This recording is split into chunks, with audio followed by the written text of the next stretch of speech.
Oh my god, Jim's gonna shut him down. It's a double kill for Jim. Oh my god, Jim! Looking pretty good. It's gonna be a triple kill. Jim comes on fire. Jim comes on fire.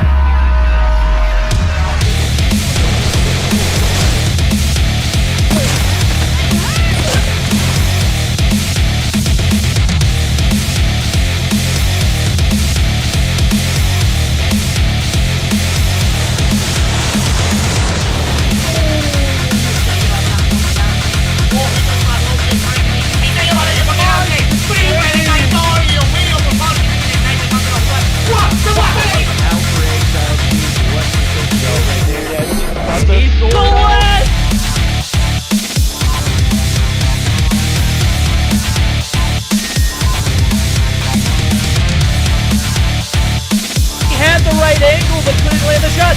The dart goes to 2-piece.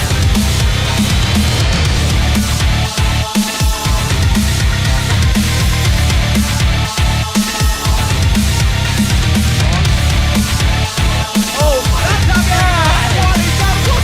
Cada equipo ahí contesta trató de darle ese respetazo ahí, consigue eliminar a Pelita y rápido se voltea y se destaque na marotagem. Belo ângulo dele. For him, he's gonna be able to take out. Oh my God! Oh no! He was down to 1 second on the clock. Já pegou bala na cara do Master. O Almairinho vai tentando fazer o primeiro.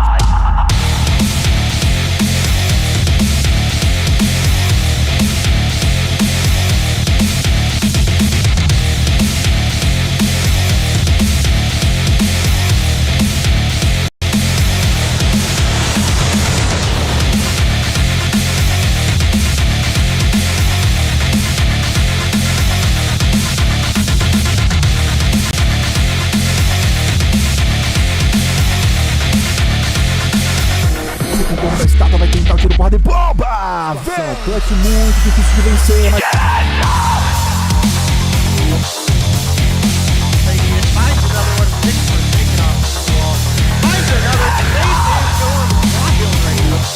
Anywhere on the body that you hit, he no-scope for a follow right there. He no-scope.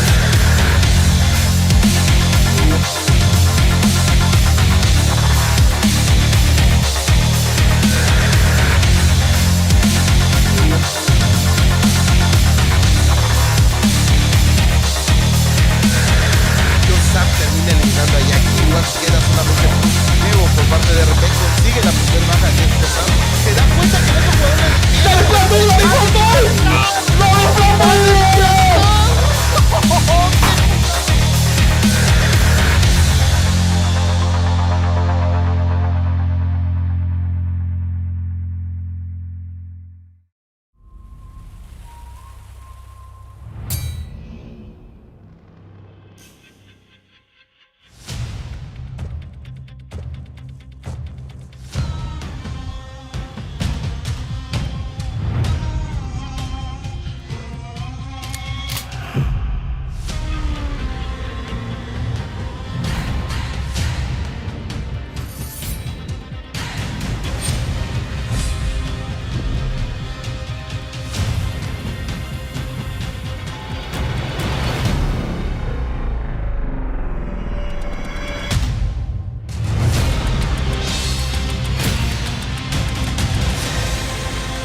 Every time I go and switch my microphone.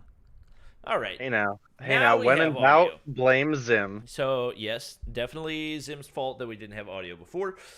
So we're getting it started today with Vitro versus Exiled. After that, it's just 3 straight bangers. We got Trovo Mayhem versus Shreddit, 11T versus Zygnus Black, Zygnus versus Tribe Gaming Day. Which one are you most looking forward to? Well, I mean, I definitely think just looking at the lineup, most people would look at the Zygnus Elite versus Tribe matchup in Match 4 and think that that is potentially a finals matchup right there, right? Like, these two teams have really put in the work. I definitely give the edge to Tribe in just the way that they've been playing, as well as obviously with the NL and Zygnus merger. We've had some roster changes on the side of Zygnus Elite, so those are a little bit of a hurdle that they will have to step over. But one, I think, kind of matchup that could really shine that is a little bit overshadowed by the 11T versus Zygnus Black and the Zygnus Elite versus Tribe is Trovo Mayhem versus Shreddit. Shreddit is a team that unfortunately has only picked up 1 win, and it was due to a VTOL DQ. But in all of their matchups, they have put up a phenomenal fight, and they have seemed to do better and better week to week. So with Trovo Mayhem being a team that is honestly built up of, kind of like a mini All-Stars roster, you would think, they've been struggling quite a bit so far this season, sitting up only 25-15 on the standings against Shreddit. So I think that could potentially actually be a really, really solid and close matchup. Yeah, honestly, that and obviously Zygnus main up against Tribe Gaming. I mean, those are probably, I think most people would argue those are the 2 top teams in the league right now. So you can't really not look forward to that one. But I think a lot of people are probably going to sleep on the Trovo Mayhem versus Shreddit roster. Obviously, like you said, Shreddit, one of the newer teams, but has definitely shown that they can win not just against the lower tier teams, as we saw them picking up a big win last week. And then Trovo Mayhem, I feel like, is a team that will continue to perform throughout the season, just as they do continue to build on their chemistry and everything else. I think that team is going to be one that will become increasingly more fun throughout the season to watch. We will take a look at the standings real quick. As you guys can see right here, we do have Tribe Gaming up at the top alongside Zygnus and 11T Zygnus Black. All 3 of those tied together. So lots on the line for each and every one of those. Trovo Mayhem a good bit back. They're actually tied with Exiled right now, but have definitely had some tough matchups as well. We do have Shreddit 20 points ahead of them, so this is going to be a big game changer for both of those teams, to be honest, just because there is so much on the line. But yeah, we've got everybody loaded in here and should be good to go pretty soon here as we do get ready to hop into game number 1. I do, based on the performance of these 2 teams, I would absolutely expect Exiled to come through with a win here. Exiled is a team that honestly has some really great standout players in the likes of Sleepyhead, Raballo, and Xfall. But we've also seen Uzu and iClaps do pretty well in the past as well. Vitro hasn't really found any ground and for the most part has struggled across the board. But they have moments.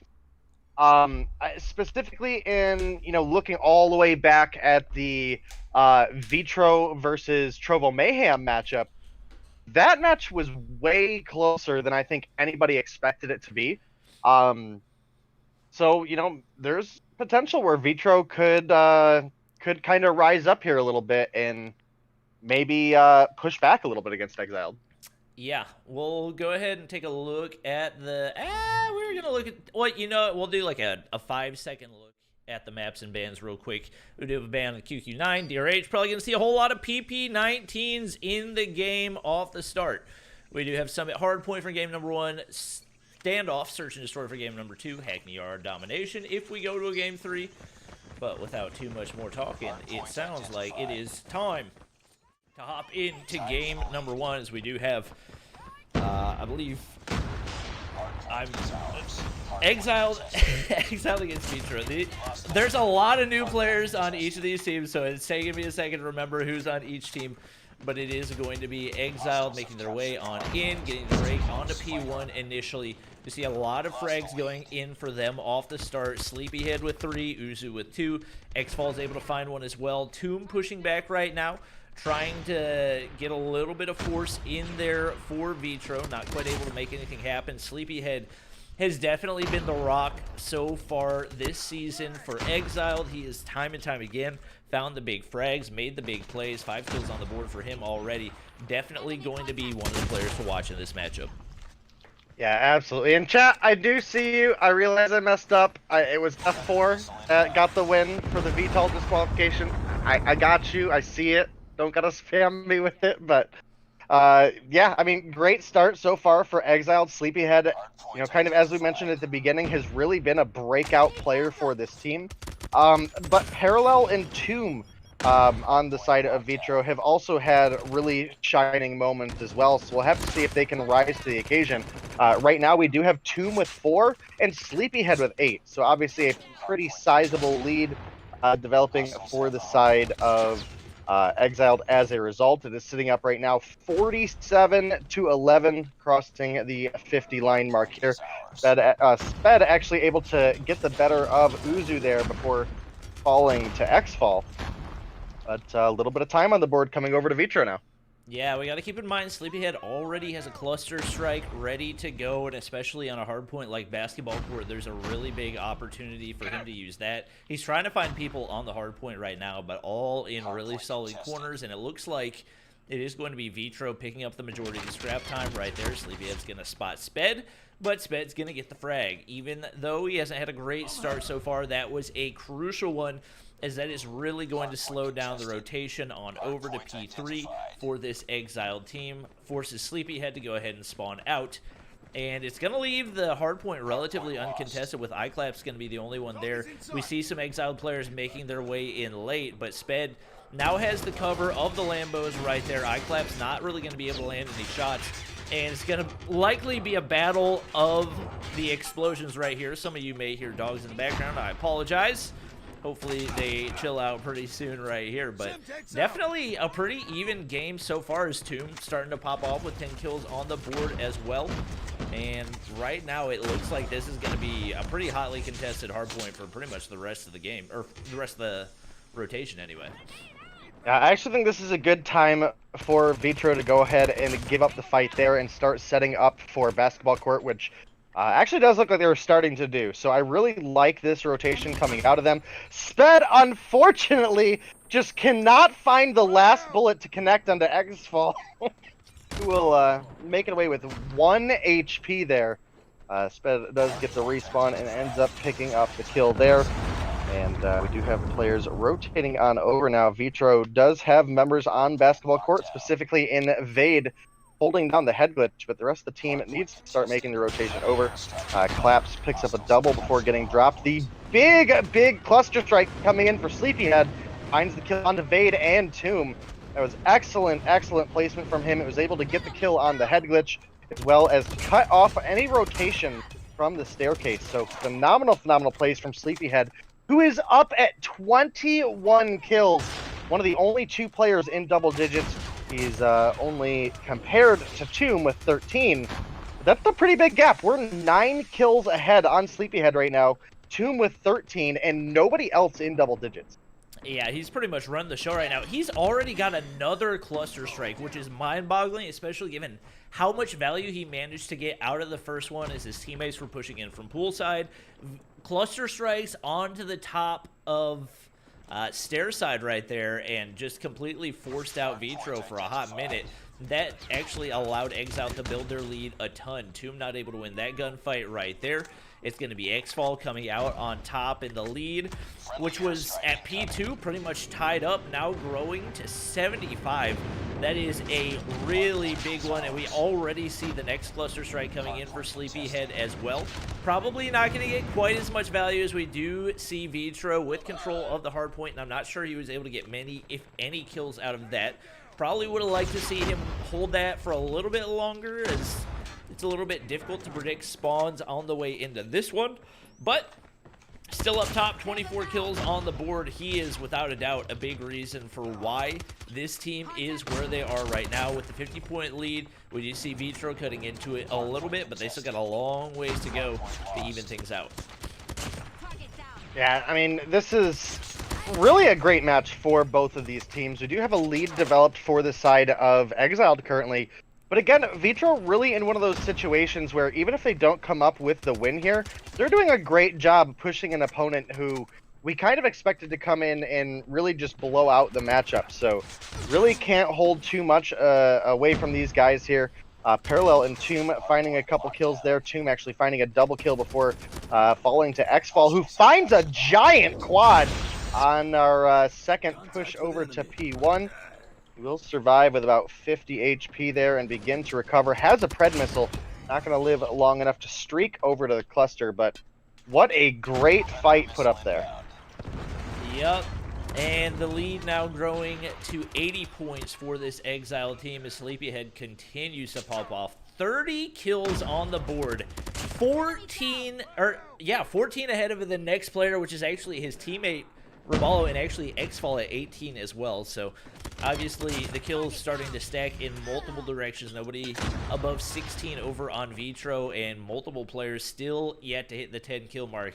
In a kill heavy game mode like Hardpoint, you just got to be able to find more than that. We see the Pred missile on the way in for Sleepyhead as well. This is without a doubt a very much DRH dominated map. I could have sworn that the maps and bans said we had a ban on the DRH, but those may have been old maps and bans, so we will have to take a look at that one following this. We do have the QQ9 banned by Vitro and the PP19 banned by Exile. That makes a little bit more sense, so definitely explaining why we see, I believe, 9 DRHs in play right now. I think we got 5 for Vitro and 4 for Exiled, as it is currently dominating the map. Obviously, the close range and mid-range capabilities of the gun coming in handy right here as we have seen this lead continue to grow, and it's now at 150 points. Was previously tied around 60, and ever since then, Exiled has pretty much left Vitro in the dust. They do manage to get a little bit of scrap time right here. Parallel on the inside is going to get taken out by Sleepyhead. They won't even be able to get the scrap time. They do get the early rotation. I'm a little bit surprised that we saw that push from Exile, but to a certain degree, could have very well just been an ego chow to see if they can easily get the break here on P3. Yeah, and right now, this is looking like an Exiled game to win. They're just 20 points shy, and they were able to pick up a majority of the last garage hardpoint, so we'll have to keep an eye out for that. Right now, it is Vitro in control. Tomb and Parallel with a good rotation are going to pick up the kill onto Xfall there. Tomb barely makes it out with 3 HP and then gets dunked on by Raballo with a frag grenade. Yep, And, we now Sleepyhead, have a big contest. This is important. Sleepyhead's about to be up at 40 kills right now. This man is just having him. So I mean, it's the role that he's played for Exile all season long. He's been the one guy they can always count on to really pop off and have a big game. And it actually seems like this is going to be the hard point that Vitro is going to be able to consistently count on, is they're actually able to get a decent amount of time here. They did a pretty good job of holding it on the first rotation as well. Palito is going to get beamed in the back right here. Xwald only going to get the assist, but turns around, gets a frag onto Collapse as well. No time on the hill to finish that one out, as we do have Vitro trying to push out, get their rotations to next. We see a lot of frags going in for Vitro right now. But it is Sleepyhead on the hardpoint, 40 kills. He's going to get beamed in the face. Raballo taken out as well. And we see another break go in. That's exactly what this team needed. Vitro making the big plays. Unfortunately, a big feed not going their way, but Palito seems to have topside control. Raballo says, never mind. Vade trying to push down, get control of the hard point. Collapse there with the refrag. Absolute chaos. We can always count on Basketball Court to be a crazy one, as we've got Vitro pushing down the stairs and getting mowed down. This could be the end of the road. Uzu just getting a huge feed to finish it off. It's going to be 250 to 133. Exiled taking game one. Yeah, and while the score really shows a sizable difference here, with well over a 100-point lead, this game definitely had its lights again, where Vitra was able to shine. Um, Mostly struggling with the consistency a bit. And actually, if we look at the KDAs across the board before calculating in today's, we actually don't have anybody on the side of Exiled with a positive overall KD in Hardpoint. The closest is Sleepyhead with a .91 KD. And looking over at Vitro, we actually have Parallel as well as Vade at 1.0 and 1.3. So nothing too flashy from either of these teams, but definitely have a couple players that stand out in the department a little bit. Sleepyhead, obviously, one of his bigger performances here today, 43 and 20.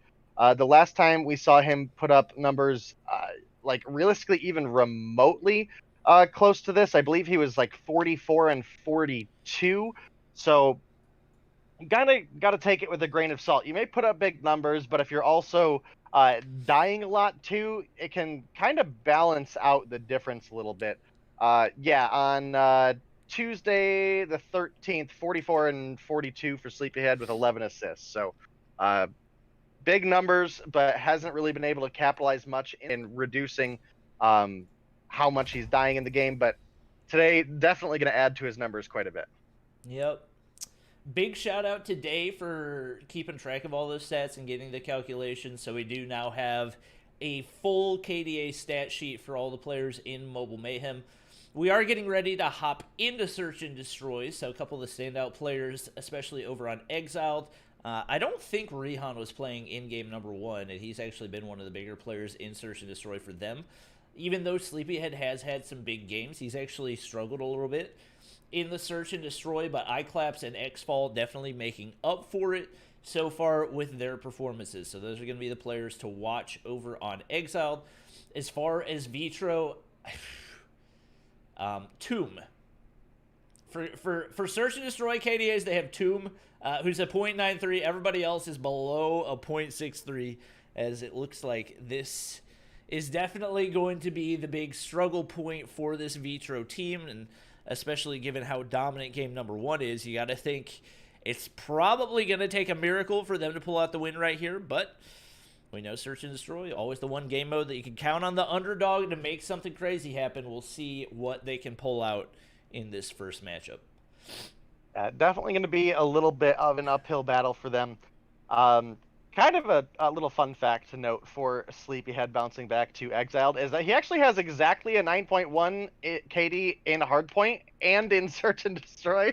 So pretty consistently around that mark, sitting up at a 105 for domination. But we realistically haven't seen that many domination games this season. We've definitely seen a handful, but a lot of the matches going 2-0 does reduce the amount of information we can have potentially going into a game 3.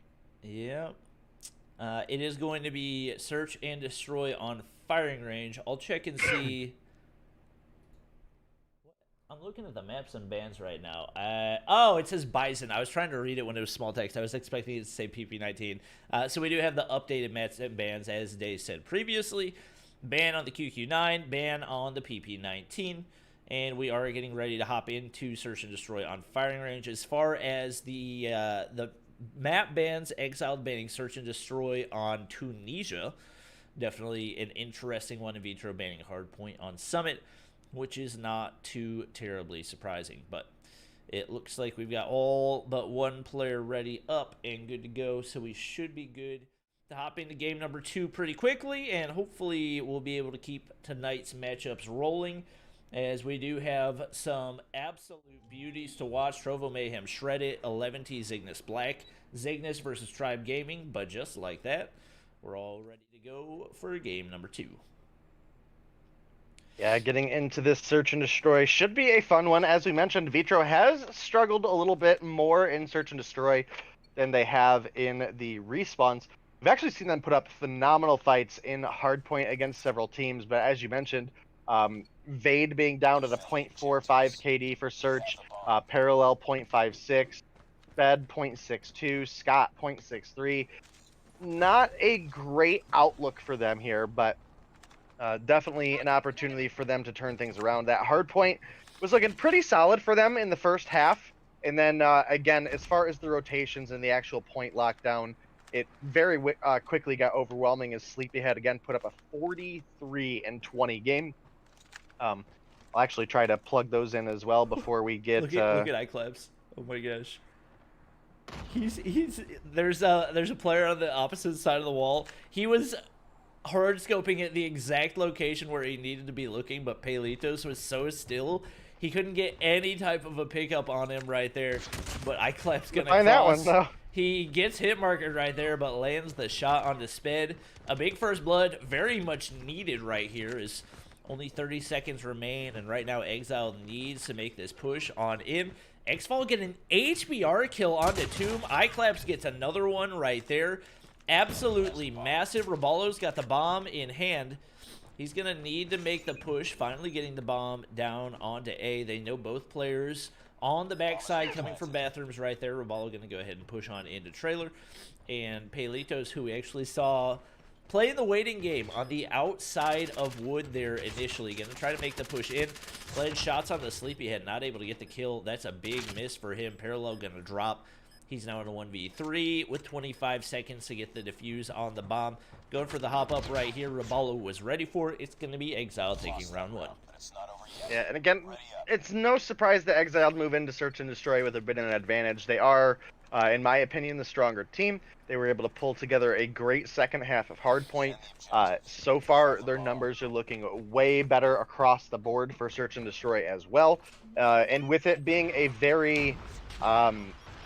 I would say neutral map. What, Sleepyhead with a big double frag, gonna really make things a little bit more doable for them here, as they now have a 4 versus 3 advantage. But yeah, I mean, this is a pretty neutral map as far as Search and Destroy goes, so I definitely think there's a lot of potential. Oh, the hit marker there is so upsetting. Rest in peace, Claps.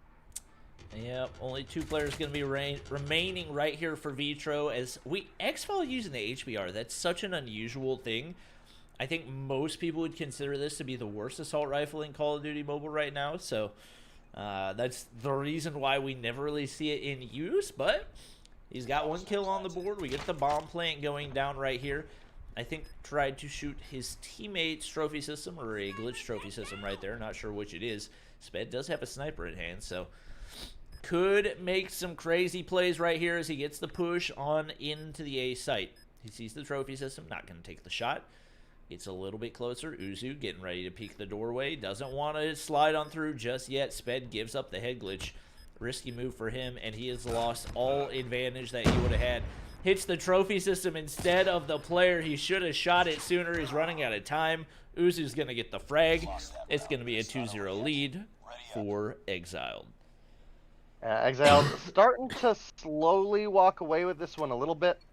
You know, again, this is kind of what we expect, and part of the biggest thing that I feel Vitro needs to work on here overall is just the consistency of their rotations and checking angles as a team, because quite often they seem to get separated. They get players that are kind of running off, doing their own thing, and this might actually be a big opportunity for them. They have most of their team making a backside rotation here. We do have Xfall getting the plant there.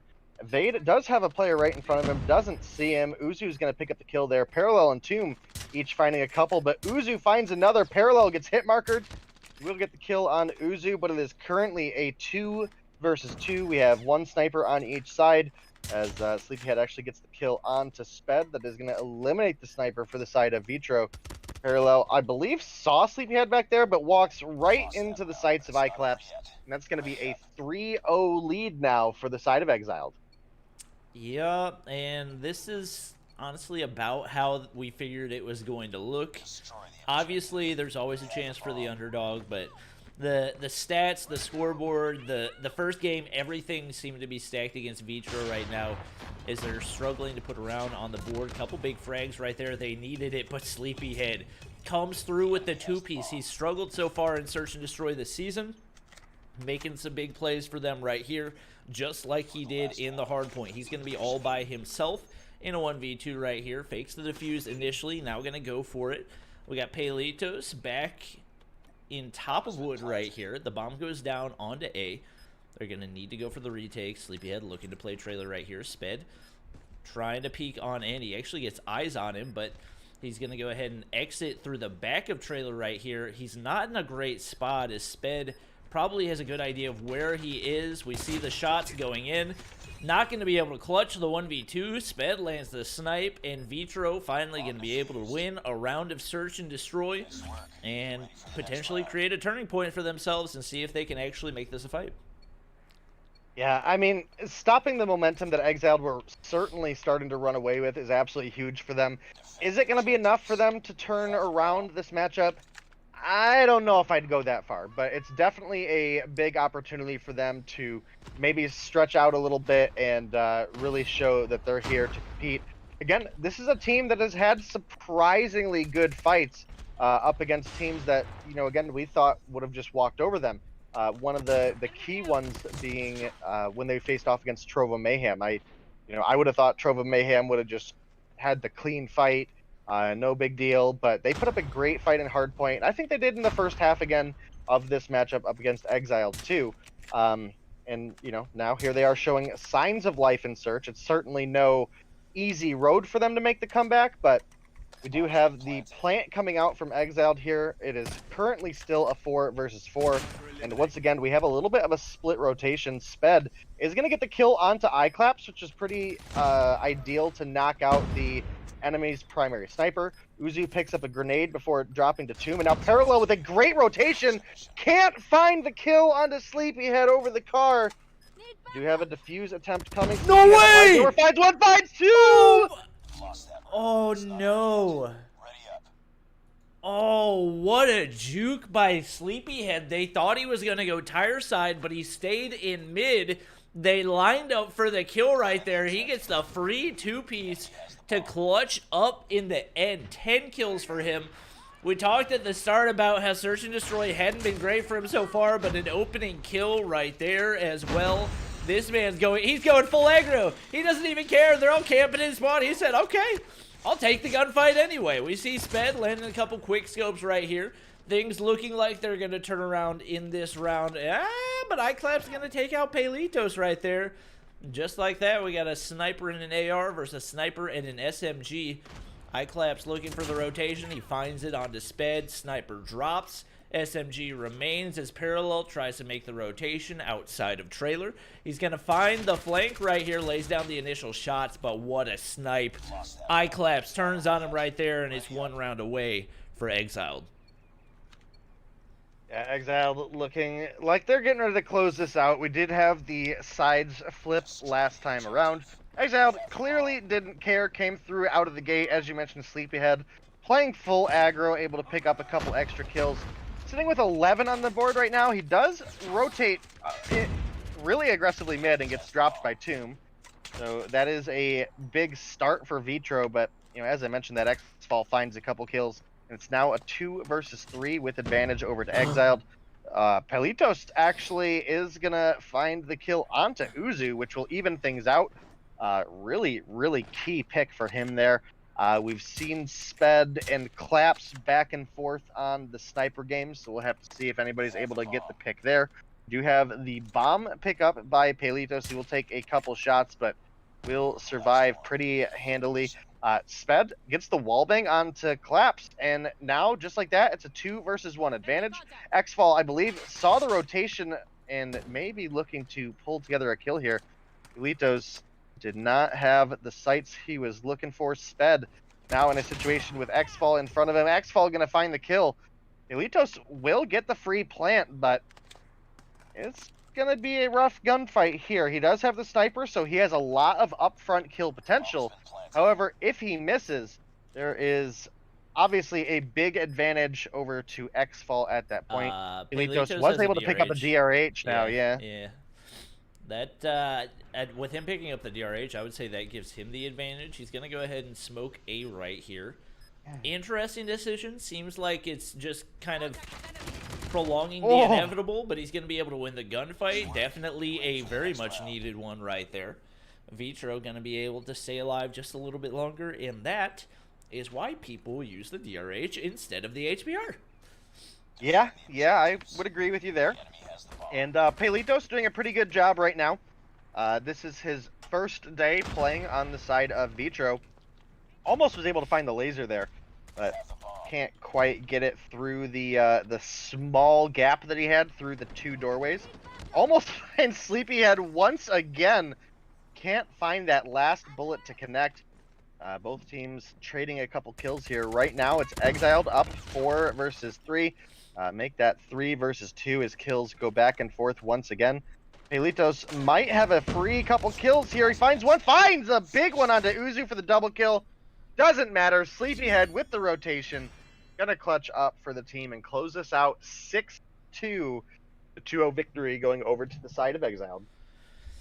Yeah, that was a pretty quick one for our first matchup of the night, but not gonna lie, not that upset because games 2 through 4 are all gonna be extremely fun to watch.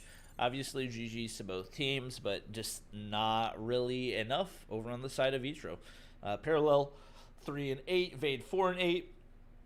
Honestly, a few of the players probably boosting their KDs a little bit, given that most of these guys were at a .63 or below. So a few people at even, but nobody positive right there is obviously Sleepyhead with the big time carry, 12-4, able to close things out for Exiled right there, and that is going to lead us into matchup number 2, which is going to be Trovo Mayhem versus Shreddit. Right now, Shreddit finds themselves 20 points ahead of Trovo Mayhem. They were actually at the top of the standings coming in to last week, but they had a couple of easy matchups prior to that and have struggled a little bit, but also have found some big wins ever since then. Trovo Mayhem hasn't really found their groove yet. We know there's a lot of talent on the roster, but they don't really seem to have the chemistry yet. This is a big matchup for them, as well as it could have really big implications for what's going to happen come semifinals and quarterfinals. Yeah, and there's definitely a lot of really key points on the line here. We have a 3-way tie for second place between Zygnus Elite, Zygnus Black, and Eleventy. So there's a lot on the line for those teams today. And obviously we're going to see them all today. So kind of the most important matchup as far as the standings goes, in my opinion at least, is going to be Eleventy versus Zygnus Black, because at the end of the day, someone is picking up either 20 or 15 points, and someone else is picking up either 5 or 0. That's going to be a pretty big factor in the scoring. The matchup Zygnus Elite versus Tribe is just as important, but for other reasons. I would say arguably with the roster changes, Zygnus Elite picking up the likes of S-Thug and Awaken has arguably maybe even been a better couple pickups for them. Fish is a phenomenal player. He won all of our awards last season. Raven as well has been a consistent player for NL, but since the merger, again, picking up S-Thug, who has been an absolute slayer across the board, really is a big opening for them where they might be able to put up a better fight than against Tribe than people maybe would have considered at the beginning of the season. The one kind of double-edged bit of that is that with some recent roster changes, you may struggle a little bit in the team synergy department. So I think this is a finals-ready matchup between these two teams. But again, the point swing is way more important in the Eleventy versus Zygnus Black matchup. Yep, for sure. We do see some of the players getting loaded in right here. Looks like more of the starting roster that we expected to see for Trovo Mayhem. So 4 of these 5 players actually were on the Tribe Championship team. We got Tectonic, Little Beat, Nero, and Leon, followed up by E-Molly. I believe, or I think it's E-Molly. I could have sworn I saw somebody saying E-Molly was playing for a different team. Maybe I was tripping, but E-Molly was originally playing for a different team. E-Molly was on Shreddit under the name A4. Gotcha. And then did move over. Okay. So. Gotcha. Well, this will be the first time we see this starting roster for Trovo Mayhem, so We'll see how that impacts the team chemistry. Obviously, over on Shreddit, we got Jusabot, who has been huge for them so far this season. He's had big game after big game and has definitely proved himself to be one of the more underrated players, and definitely going to be, I believe he's a candidate for Rookie of the Split. I mean, look at his overall KDA for the season is a 1.44, which is just absolutely insane. It's only skewed by domination, which obviously we don't see a whole lot of anyway, but a 151 in hardpoint, a 165 in search and destroy. He is without a doubt the player to watch for Shreddit. Yeah, you're absolutely right there. And as well, Vibin, we haven't seen as much of him as I would like to. But he did put up in the one search and destroy match that we had them play a solid 9-1. And it's been kind of spotty where we've seen him play since then. On Tuesday, April 20th, we had him play in the hardpoint, dropped 37, 35, and 20, and then got subbed out in the search and destroy for Jason. So unfortunately, haven't seen too much of Vibin. He's a player that we've seen definitely in the past. As well as I think the pickup of Asta is going to be really key for them as well. Unfortunately, don't have him here today, but you know, as we look forward into our future games, definitely would be looking forward to seeing how this team rounds out a starting lineup, as well as how those players start to work together as, again, we've had some roster changes over the course of the couple weeks. For sure, we're going to go ahead and take a look at the maps and the bans for this matchup. So an interesting one, banning the PP19 and the DRH. So we're going to see a whole lot of, if I had to guess, probably QQ9s and HVKs, which, to be honest, I'm kind of a fan of, because it does lend itself more to a it allows players to actually specialize in that. The QQ9 is definitely really, really good up close, and the HVK is really, really good at long range. A gun like the DRH is one that you can use both up close and at range, same for the Bison, but I think with the QQ9 and the HVK in play for this one, it'll definitely give some versatility. And I know there's a lot of players over on Trovo Mayhem that also like using the LK, so not quite as fast a time to kill as the HVK, but definitely a lot more reliable, and you can beam from a lot of different ranges. So we'll see what is coming into play. Standoff Hardpoint is going to be game number 1. Meltdown Search and Destroy for game number 2. If we go to a game 3, it is going to be Firing Range Domination with Trovo Mayhem banning Search and Destroy on Tunisia, and Shreddit banning Domination on Raid. Yeah, definitely going to be an exciting one. I think, you know, again, I mentioned it earlier that I think this is a little bit of a slept-on matchup. Again, Trovo Mayhem been struggling quite a bit. You could say that they've had arguably more difficult matchups. But again, Shreddit is a team that has improved week to week, specifically Jusabot. I know you were touching on him quite at the beginning there. The 151 KD for Hardpoint, the 165 for Search and Destroy. And obviously, you have to take the domination with a grain of salt, because your matchups that you win in 2-0, you're typically going to have higher numbers for Hardpoint and for Search and Destroy. Matchups that you lose, you're going to have lower numbers. If you're going into a domination, you're going to be up against one of those tougher matchups for your team. So that is something to kind of take, again, with a little bit of a grain of salt, that the domination numbers, there's fewer games. So a single bad performance can hurt your numbers there a little bit more than they will in Hardpoint or Search and Destroy, where you're guaranteed to play those even. Yep. But we are underway in game number 1 as both teams head on into P1. We see the QQ9s, and actually a shockingly tiny amount of QQ9s in play for Trovo Mayhem. Nero's going to be the only player with it out, while I believe Shreddit is all QQ9s. That is right. 5 QQ9s in play for Shreddit, which is not super surprising to see, but it is going to be Trovo Mayhem taking control of the hardpoint. Leon got the AK-117. He's beaming with that. Picks up 2 kills off the start. Tech finds a couple for himself as well, making it work. That head glitch that he's gone to so many times before over on Statue, and Trovo Mayhem off to a really strong start here. And this is starting to look more like the championship Tectonic that we saw previously, beaming with that LK. 4 kills off the start, and a really strong start here for Trovo Mayhem. Yeah, you're absolutely right, Bobby. And again, Tectonic is one of those kind of star players that we would expect to see carrying Trovo Mayhem a little bit more. Again, you can chalk some of it up to there's potential team synergy they're working out. Basically, the only returning players here are Little B and Tectonic.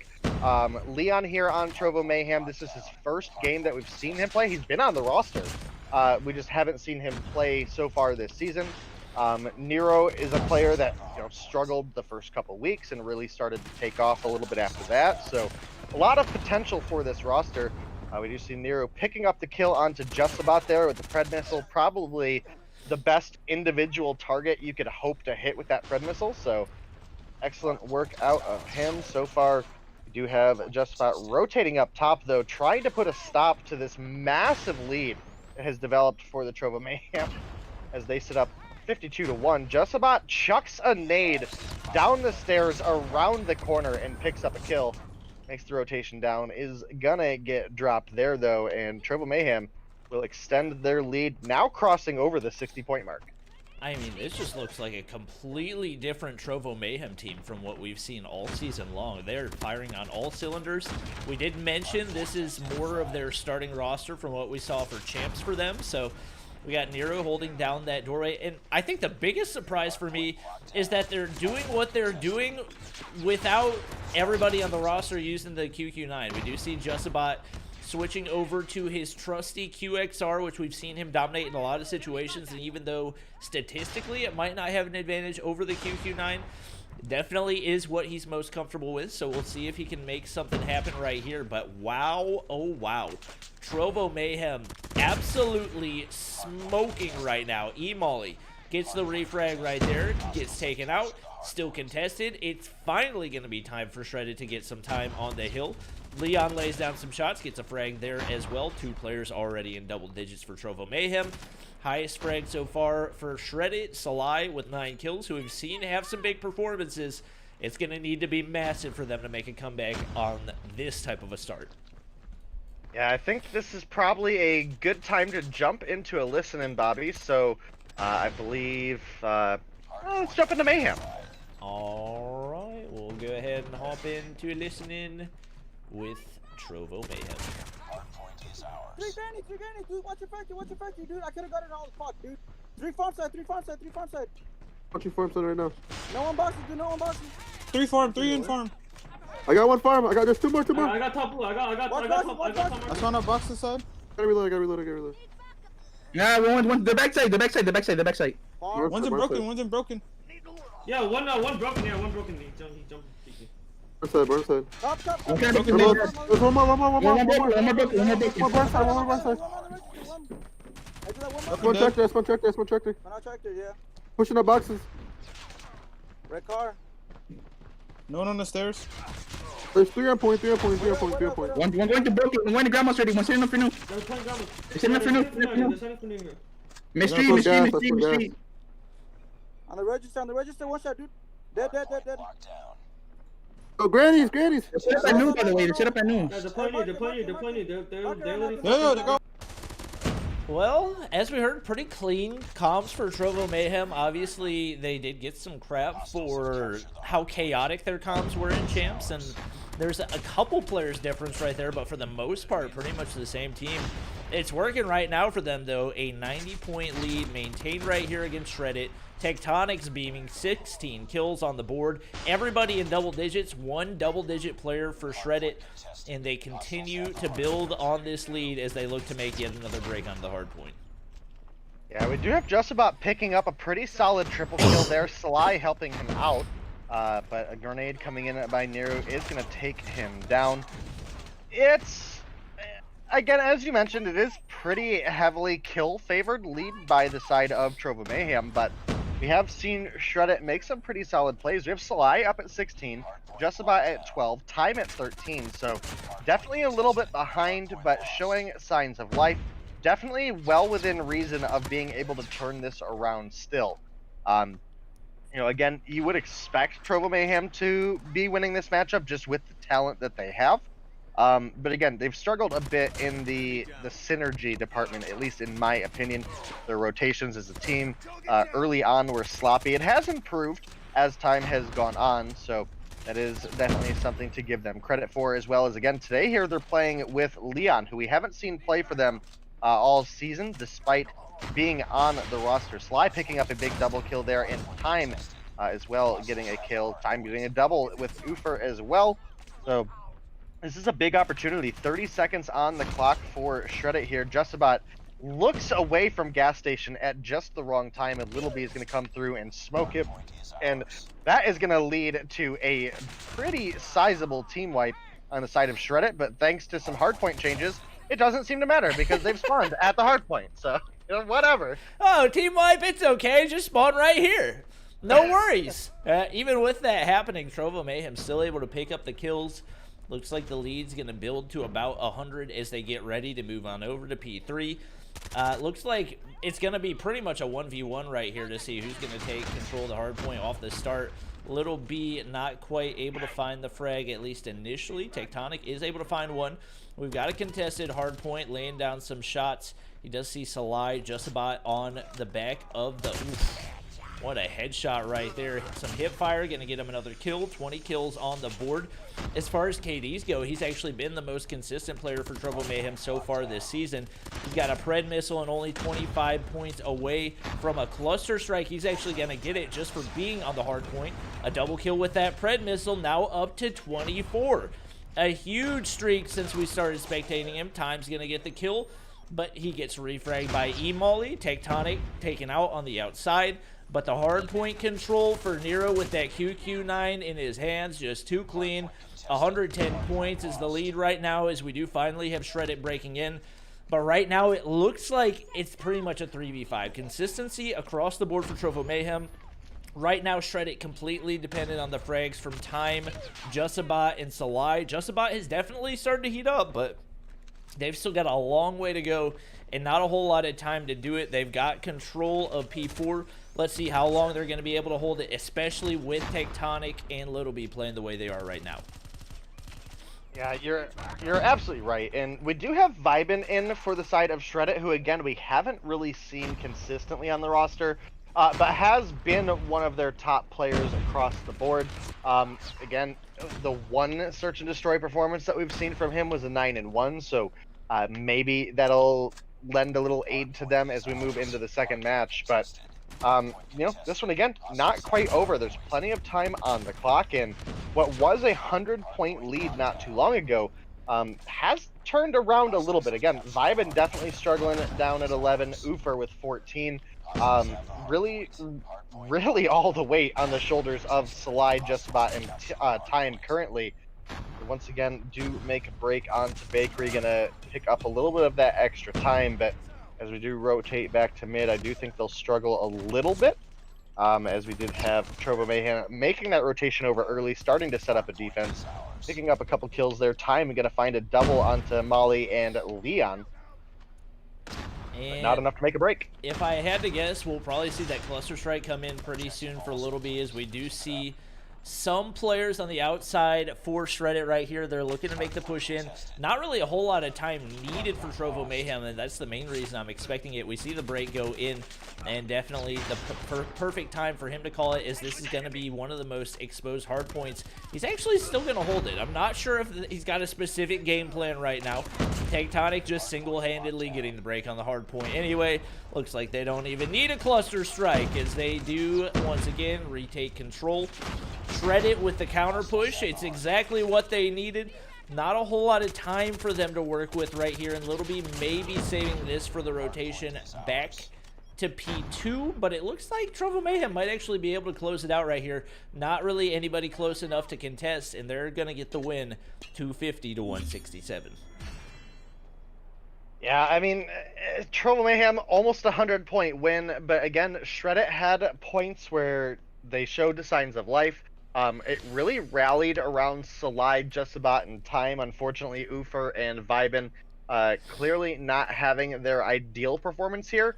But, you know, again, moving into Search and Destroy, there is some potential to push us into a Game 3.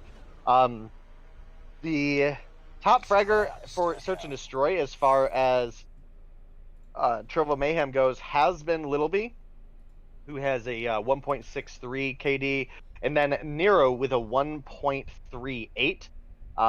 So pretty solid numbers over there. And as we look over at the likes of Shreddit, again, Vibin 9, but only seen him in one game.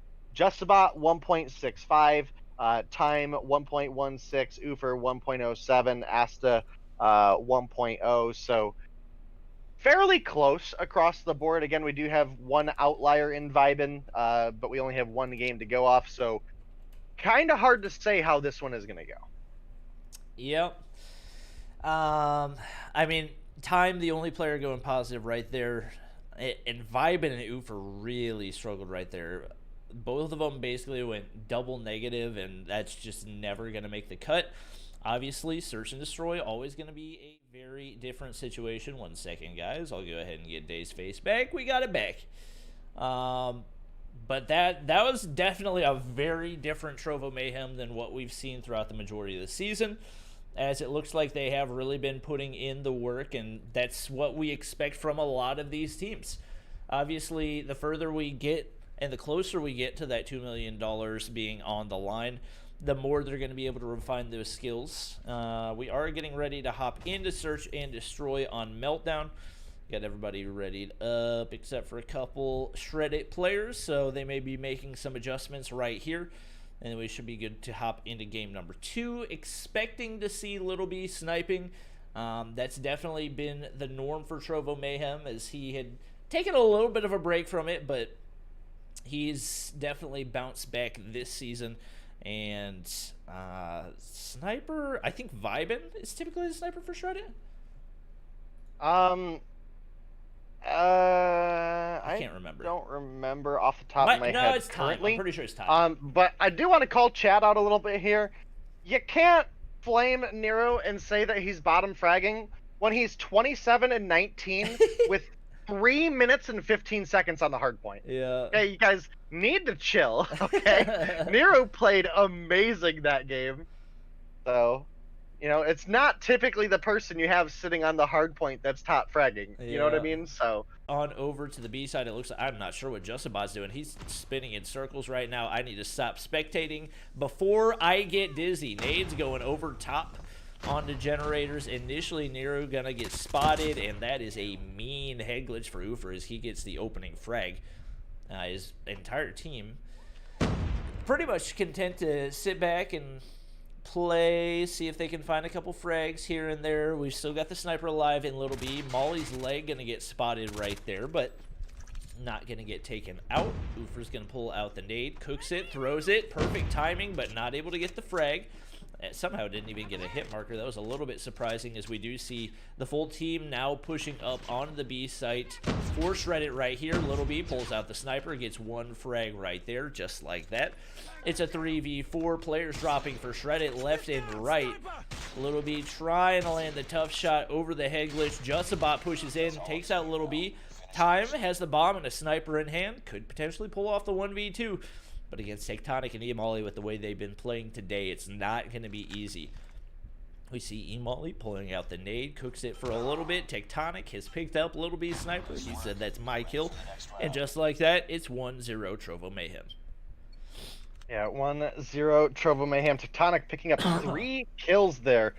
Pretty solid. Justabot was able to pick up 2, but still very early on in this search and destroy. So as things go on, we may start to, you know, get a little bit more insight on which one of these teams has the potential to win. I think obviously everybody would lean towards Trovo Mayhem, obviously having the edge here.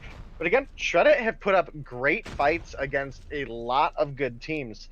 So still a lot of potential coming out of this team. They could push us to a game 3. I'd love to see it personally. So, you know, hopefully Shreddit can turn things around. Again, that last matchup was pretty much all on Sly Time and Justabot. So hopefully Vibin and Ufer are able to step things up a little bit here.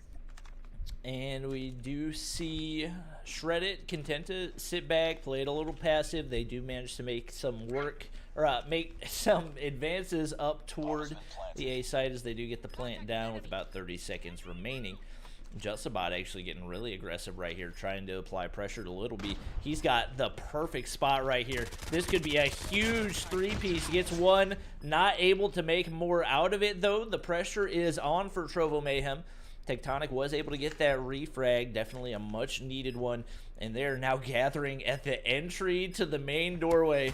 Molly laying down some shots, Littleby sliding in, lands the snipe onto Oofer, hits the follow-up onto Salai. I don't know how he missed the shot onto Vibin. I think he might have actually missed the shoot button right there, but Vibin's going to be all by himself. Leon's going to be able to hit the shot, saves his teammate. Tectonic gets the defuse. Clinical work right there for Trovo Mayhem. Yeah, that was looking really good for Shreddit for a minute there, and then, as you mentioned, that double B from Littleby just kind of sealed the deal. You know, I agree. I don't really know how he missed Vibin. It looked pretty lined up to me, and then just missed the trigger. I don't know. So they were still able to pull through together in the end. Tectonic up at 4 now, only able to pick up 1 kill that round, but again, still able to pull through together the win. They now have a 2-round advantage. Shreddit are pushing up pretty aggressively to B, which, if I'm going to be honest with you, I think Shreddit should be mass A pushing here. Vibin doing pretty good, picks up a kill onto Tectonic there, but I think between Littleby and Vibin, I'm absolutely going to give the edge to Littleby as far as snipers go. So I would like to see a little bit more of an aggressive A-side push come out of Shreddit, kind of take that range advantage that Littleby has away from them to a degree. So, yeah, Leon's able to find the frag onto Oofer to even things up at a 2v2. They're going to go ahead and reunite here in mid. Littleby's picked up a QQ9, going to slide on in, take shots from Salai. It's pressure on for Leon, gets the refrag, or no, gets the frag. It wasn't even onto the killer of his teammates. He's going to slide on into the bomb site. Doesn't have an angle to get the defuse right here. Laying down shots, not much time to work with. He's going to have to stick the defuse right here. Salai challenges. He wins the gunfight. Huge round win for Shreddit right there as they just barely managed to sneak it out. And that's going to move things a little closer to 2-1. As right now, at times, still struggling. I think that's why we saw the sniper switch over to Vibin. He's been able to pick up 3 so far. If he can find some opening picks for them, and actually we see them going with the A push. So typically when we see an A push, we won't even see a sniper on the offensive side, but still going to have it out right there. We do get the opening first blood for Littleby as he takes out Salai, and the push for Shreddit going to be weakened off the start. Yeah, I definitely like that you pointed out usually if you're going to hard push A, you want to be pulling out that extra submachine gun or that, you know, DRH of some degree and kind of forgo the sniper, because while it is potential for that one-shot kill, easy to get a pick, if you miss, you're kind of a sitting duck when you're in that close range situation. So definitely something I would like to see them adapt to in the future. You know, there's not a lot of range available. So, you know, again, it's kind of going to rely on quick scopes, and if you do miss, you're now putting yourself and the rest of your team at a pretty big disadvantage. So, hopefully my client will reconnect here in just a second. It glitched out for a minute, but it does look like we have I connected and then it disconnected again. What is going on here? Well, we do have the push on into A right here. Littleby not able to land the shot of the peeker. Nade goes in over there. Tries to hit the quick scope. That's probably not the situation you want to play. Emolly going to be all by himself. Shot in the back by Vibin. Shreddit able to bounce back in a much needed way as they take 2 rounds in a row. And right now, it's coming down to consistency for Trovo Mayhem. You got Leon, Littleby, and Tectonic up at the top, 5-4-6. Emolly just picked up his first 2 kills of the game, and Nero still hasn't picked one up yet, so they definitely need to see more from those players, especially early in the rounds, if they're going to be able to build a gap right here. And right now for Shreddit, just keep doing what you're doing, playing aggressive, try to catch him off guard. We got the sniper in play right here. Vibin's just got to land that shot, though. 2 opportunities for a headshot onto Tectonic, not able to hit either of them. And as it's happening, his teammates drop. Little B hits one right there. Time's all by himself. We'll see if he can make the impossible happen right here, as he's now in a 1v5, but with the bomb down on the outside in mid. Not a whole lot of options for him, and it looks like he's actually being surrounded with the comms from Nero. Not even going to be necessary. He's going to get the frag right there, and that's going to move us to 3-2 Trovo Mayhem. Yeah, and that will also prompt a switch of sides, so we will now have Trovo Mayhem on offense. Ufer has the M16 out. I'd still love to see it. I know it's trash in this game, but I'm a sucker for the M16, gonna be honest with you. Still, nobody giving me what I want. We do have a pretty aggressive A-side push coming out of both teams. We have a couple kills traded back and forth. Trovo Mayhem gonna get the better half of it. They are up 3-2 with just Jusabot and Vibin remaining, and make that just Jusabot, as again, I think the sniper advantage just is always gonna go to Little B. He's proven himself time and time again. Vibin, again, a phenomenal player, one of the players that right from the beginning I said this is a guy we need to watch on the side of Shred It, and we haven't seen enough out of him for him to come through and have any sort of consistency to go up against a player like Little B, who snipes every single day of the season. So, you know, just a lot of that is important details to make note. Tectonic able to pick up the kill onto Jusabot there, going to help lead his team to a 4-2 lead. 7 kills on the board for him, 8 for Little B, 6 for Leon. Molly and Nero down at 3 apiece, so Nero picking up a couple kills for himself there as well. I mean, again, Shred It not doing bad. They're down 2 rounds, but I mean, it's always within a player or two that they lose the round. You know, it's not like they're getting 6-0 one-sided landslide swept. You know what I mean? Yep. Definitely had a couple rounds where it was looking good, but it seemed like Trovo Mayhem made some adjustments and have been in control ever since. Vibin gonna get first blooded right there. Little B is gonna get taken out by Jusabot. He's been the one player they can kind of count on right now. He's gonna pick up the sniper right here, see if he can find a pick. Should have an SMG in hand too as he makes the rotation on out. But they don't really have a whole lot of time to work with right here. Tectonic gonna slide the corner. He gets the frag. Just like that, Shred It finds himself down a player. Salai gets the frag right there. They got to move quickly. 12 seconds remain. Players dropping for both teams, but it's Trovo Mayhem coming out on top. 2 players remain right here. Time trying to make something happen. He doesn't have time to get the defuse either way. All he can really do is play for the frag. Leon's going to get it with the deagle anyway in Trovo Mayhem. Now 1 round away from closing things out. Yeah, and it definitely looks doable for Trovo Mayhem. Even in the rounds that were close, they've, for the most part, been able to find their wins over and over again. A lot of that boiling down to the performance that Tectonic, Little B, and Leon are having. And I'm going to say, honestly, for this being the first game we've seen Leon play with Trovo Mayhem this season, can't discredit this performance as he sits right now. 8 kills on the board. Can't complain about that one if you are Trovo Mayhem. Nero is going to get the bomb plant again. Typically see him being the objective player. So once again, in search and destroy, pulling through for the team where he can. Does have... oh man, it doesn't tell me the plans, just fuses. Darn. Ooh, Nero barely stayed alive. He's got 1 HP. Tectonic's going to be able to slide through, get the refrag, gets a 2-piece, 1 onto Salai as well. Ufer with the refrag, Little B with the pistol though, just like that. Vibin's all by himself. He's trying to make something crazy happen, but today's just not the day. Only 7 seconds to work with. He hits the initial snipe, but not enough time to get the defuse anyway, and just like that, Leon in his first performance with Trovo Mayhem coming up big for them.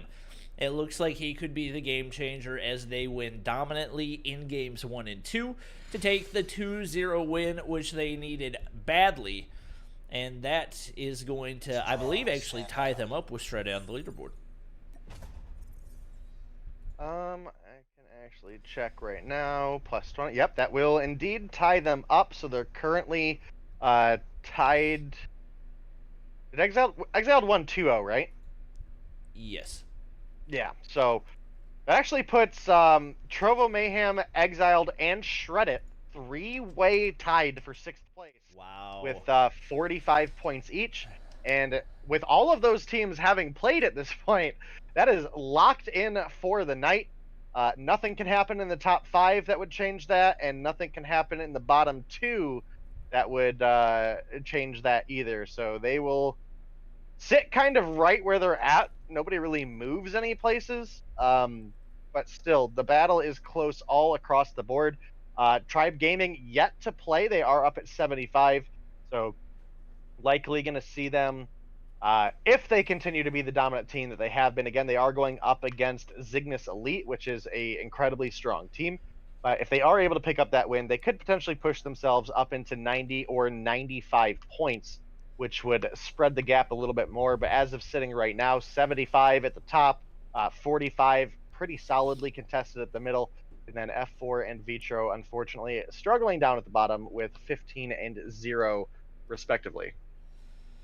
Yep, that was a much-needed win for Trovo Mayhem right there. Like you said, I mean, a 3-way tie for 6th place, and it's the top 6 teams that make 3-way tie for 2nd place, too. Yeah. And only 15 points separate all of those teams. So you've got 7 teams within 15 points of each other. It's this is definitely going to be a fun season of Mobile Mayhem to watch, as it looks like a lot of these teams really bringing their A game right now, and hopefully will continue to do so. And our next matchup, like, probably going to be just as entertaining, if not more so, as we've got 11D up against Zygnus Black. 2 very, very talented teams. 2 teams that are also in a 3-way tie right now, as we have both of them at 60 points, tied with Zygnus, who's going to be going up against Tribe Gaming in our final matchup. My gosh, we got a treat for you guys tonight, so hope you guys do stick around. Make sure to like, subscribe, follow, whatever it is on whatever platform we're on. And, oh, we have an interview that I need to play, but I couldn't find the proper folder. If we could get the link to that folder in, what am I trying to say? In the Discord, that would be fantastic, because I have too many Gmail accounts, and I never remember which folders are linked to which accounts. Let me go ahead and try to get our formula plugged here, Bobby, for the total assists of all the players as well. So hopefully we'll have that information as we go through, because obviously I've mentioned time and time again, I'm a firm believer that assists are just as important as kills in 9 out of 10 scenarios. So that will be fun information to be able to throw out as well. All right. We will, chat's going to give me crap for it and say assists aren't as good as kills, but if it helps your teammate Chat not doesn't die, know anything. I'm going to count it. Chat doesn't know anything. They think they know everything, but in reality. We will take a look at some of the KDs for this next matchup before we hop into it, while I wait for those interviews to download. So, obviously, Zygnus Black going to be the team to watch right now. Fish, definitely one of those players to pay attention to, with an average KD, like you mentioned previously, a 151. And obviously a few of these players switching around from team to team as Zygnus and NL combine, but Washi, the other player on Zygnus Black to keep an eye out for, a 144 average with a 147 in hard points. So both of those guys have definitely been big time carries for the team so far this season. I do finally have the interviews done downloading, so we'll go ahead and hop into the first one. When we get back, we should be good to go for game number 3. All right, for today's weekly Mobile Mayhem interview for North America, we've got Scott from Team Vitro. Thanks for joining us, man. Yeah, glad to be on here, man. It's my first COD interview, so hopefully it doesn't go too rough. These are pretty laid back. I think you're good to go, man. So yeah, we talked a little bit before I hit the record button, but one of the old guys in competition for Mobile Mayhem, make me feel like someone's grandfather. Yeah, that's yeah, I mean, that's what it feels like being 23 and still playing COD, I guess, or playing COD competitively, especially mobile, because like, I mean, you look at the CDL, And it seems like a lot of those players are maybe more my age, but then like this game is so young that you're playing these guys. Like I was saying, like you just think who's on the other side of this, and you got a 15-year-old that's just stomping you. Like it's just ridiculous. Like but, taking hard hits to the self-esteem. Yeah, exactly. I feel old, but I have some fun with it. So I mean, I think a lot of mobile gaming is about access, right? Many more people have access to a cell phone at a younger age than maybe a high-end PC or an expensive console. And then, yeah, I mean, it's time available. And the older you get and the more life obligations you take on, maybe, it cuts into that time. But yeah, that's cool, man. So you've got some history with gaming, but so what were your first video games? When did you start gaming in general? I was kind of a unique kid because I was playing PC games like when I was younger. I was always playing PC games because my dad played them. And that was kind of before I think PC was kind of cool. Like now, like a lot of people are PC gamers, but I mean, yeah, at 23, I don't know what age, like 8. So 2005, I was like 8 years old playing on PC. Not that common, but the first game that I played a lot was this game called like Battlefield 2142, like a long time ago. But it was just one of the old Battlefield games. Loved that, and then I played that for I don't know exactly how long looking back now, but then I wanted to start playing like Modern Warfare 2 and just Modern Warfare 1 on the PC too. So that's like for sure 11, 12 years old. I don't even know how many hours on it, like a ridiculous amount on PC. But I started getting into however you could get into the competitive scene then, like on Steam, you just find these like Steam groups and you're playing competitive on that. So I'd say I was playing that and played a little bit of Counter-Strike, but it was mostly PC for a while. And then once I got to high school, I kind of stopped. Like I had an Xbox 360, but I played that a little bit. But I didn't play COD. Yeah, I didn't play COD for a really long time. I think I ended my competitive career probably like Black Ops 2 on PC. So that was what was your first competitive game? Like where you were playing scrims, not just playing public matches, linking up with people, teaming up. What was your first competitive game? Definitely MW2, and then but that at that time COD 4 2 was big with Pro Mod and stuff like that. So you could go back and play that, even though it was like one of the older games or one of the older CODs. Like you could still go back and scrim that. So I played that a little bit, but like MW2 was the first one that like, I mean, it wasn't that big on PC, but I was still playing like tournaments and doing stuff. And I remember being like 12 years old with a high pitched voice, like in those voice chats and getting made fun of. But yeah, that was the first game. A squeaky voice in the voice chat, but if you can slay it, you can slay the lobby, then you're good to go, man. And so what was your first mobile game? Now that you're obviously competing in Mobile Mayhem, what was your first mobile game? COD Mobile. That was the first game I ever played. I'd never. Yeah. What is that transition like? Because I have a little bit more history in mobile gaming, and it was an adjustment to go from console and PC to mobile. What is it like with COD Mobile as your first one? How did you play starting out? I mean, it was like I was playing on an iPhone 7 at the start. Like that was just my phone, and I was kind of looking for something because I weirdly had it downloaded like really, really early on in like April of 2019. I don't even know if that was beta then, but I played like 1 or 2 games. I remember playing Crossfire Frontline and going like 30-0, and I thought I was like, this is the game so easy. And I am a god. Yeah, exactly. And then I ended up coming back to it once I came home from college, and we were like quarantining and everything. I had nothing really to do. I mean, I was training, like I'm an athlete outside of this, so I was doing that. But then other than that, I was like looking for something to do at home, and it was like you said earlier, it's so readily available. Like I had a phone, so I just started playing it. And I always like Call of Duty, like I said, so I just started playing it, and then that kind of went from there. But I mean, I was definitely like everyone plays Thumbs at first. I think I was playing that, and then eventually I just started moving up and like playing against some better people, and that's kind of how it progressed. So like April, I think it was like season 3 or season 4. Technically, it was like when I really started playing, but right when I came home from school. So nice. Yeah, I think everybody kind of makes that transition. You download the game, and you're like, oh, play with the thumbs, and you catch 1 or 2 YouTube videos, and like, all right, need to step the game up. Especially there's this period, I think, when somebody brand new downloads the game where there's this gap in between when they download the game and start playing and when they realize they're playing against bots at that low level, right? And then they get into some ranked games, find out that it's maybe not as good as they thought it was, and like, oh, I gotta make adjustments. So yeah, 100%. That's how it happened for me. And so, you know, obviously in Mobile Mayhem right now, but what are some of the goals for Team Vitro? You're the team captain. You're running the show. What are some of the goals for the team for 2021? I mean, when you look at the standings as of the time this interview was recorded, we'd like to score a point. I mean, we'd like to get some points on the board. We're down there a little bit, but this is everyone on our team's first time in Mobile Mayhem. Like we got invited because of a disband, so it was kind of and we actually had disbanded because we had heard next season was going to be all 17 plus, and we had a few people under that age limit, and they kind of just lost motivation to play the game. So when we found out we were getting back into Mobile Mayhem, we were not even really a team. Like Zim was like, if you can get people together or get them back together, you can do it. Hey. So when we get back into that game 1, we were not ready for Shreddit. Like Shreddit has been practicing. We played maybe 2 or 3 scrims, and then we got in there and we just got stepped. Yeah, we got immediately on the hot seat. Yeah, exactly. We were hearing it from the chat, that was for sure. But I mean, we started to get a little bit of a rhythm back against Mayhem and Nova. Like we kept it close there. NL, we don't need to talk about the NL games, but I mean, these are all absolute top tier teams in the world too. I mean, you're dropping names: NL, Nova, Mayhem, like some of the best players in the world. I play against and with some of those players in some exhibition matches, and it's astonishing, man. So like, hanging in there, especially, I mean, 2 or 3 scrims before your first Mobile Mayhem game.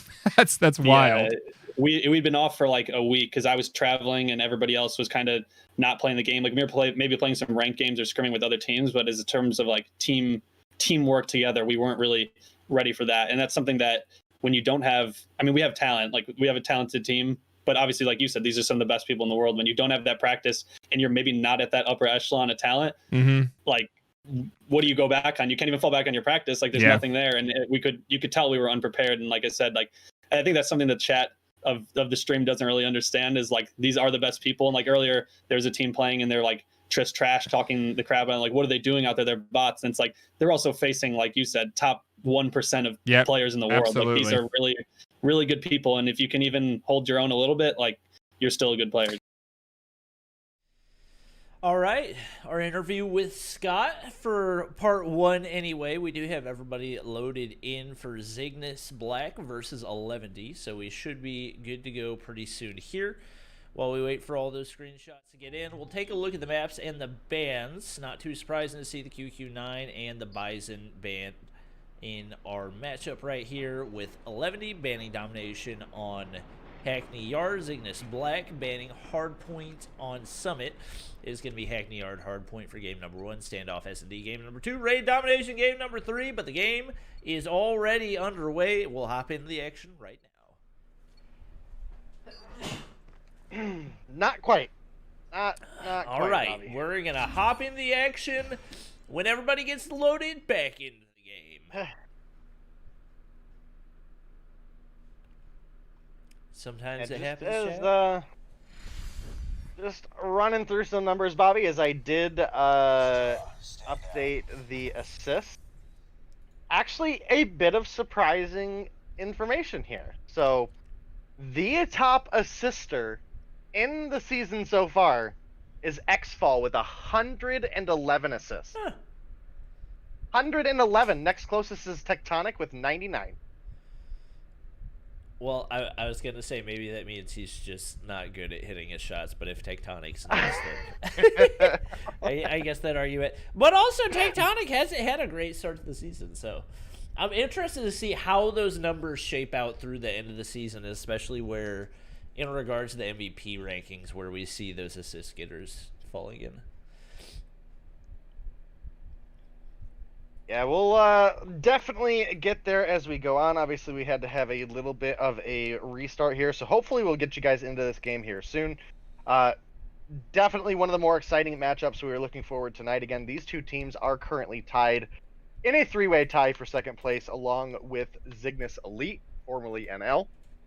So this is one of the more important matchups as far as the standings go for the night.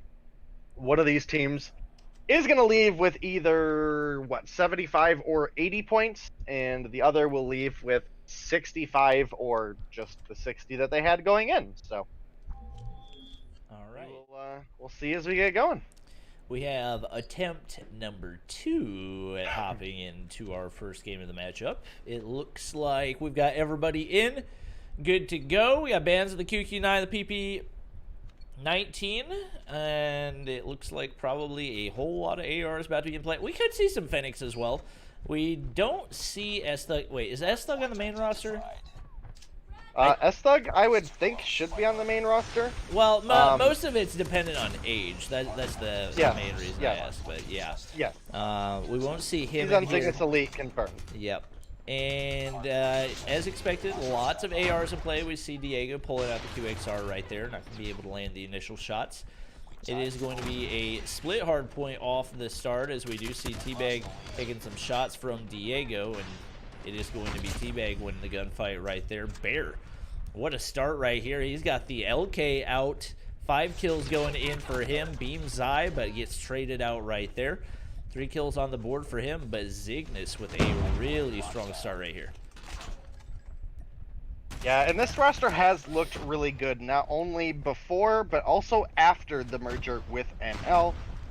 As you mentioned, obviously, we had Awaken and Astug go over to the main champs roster, which is Zygnus Elite.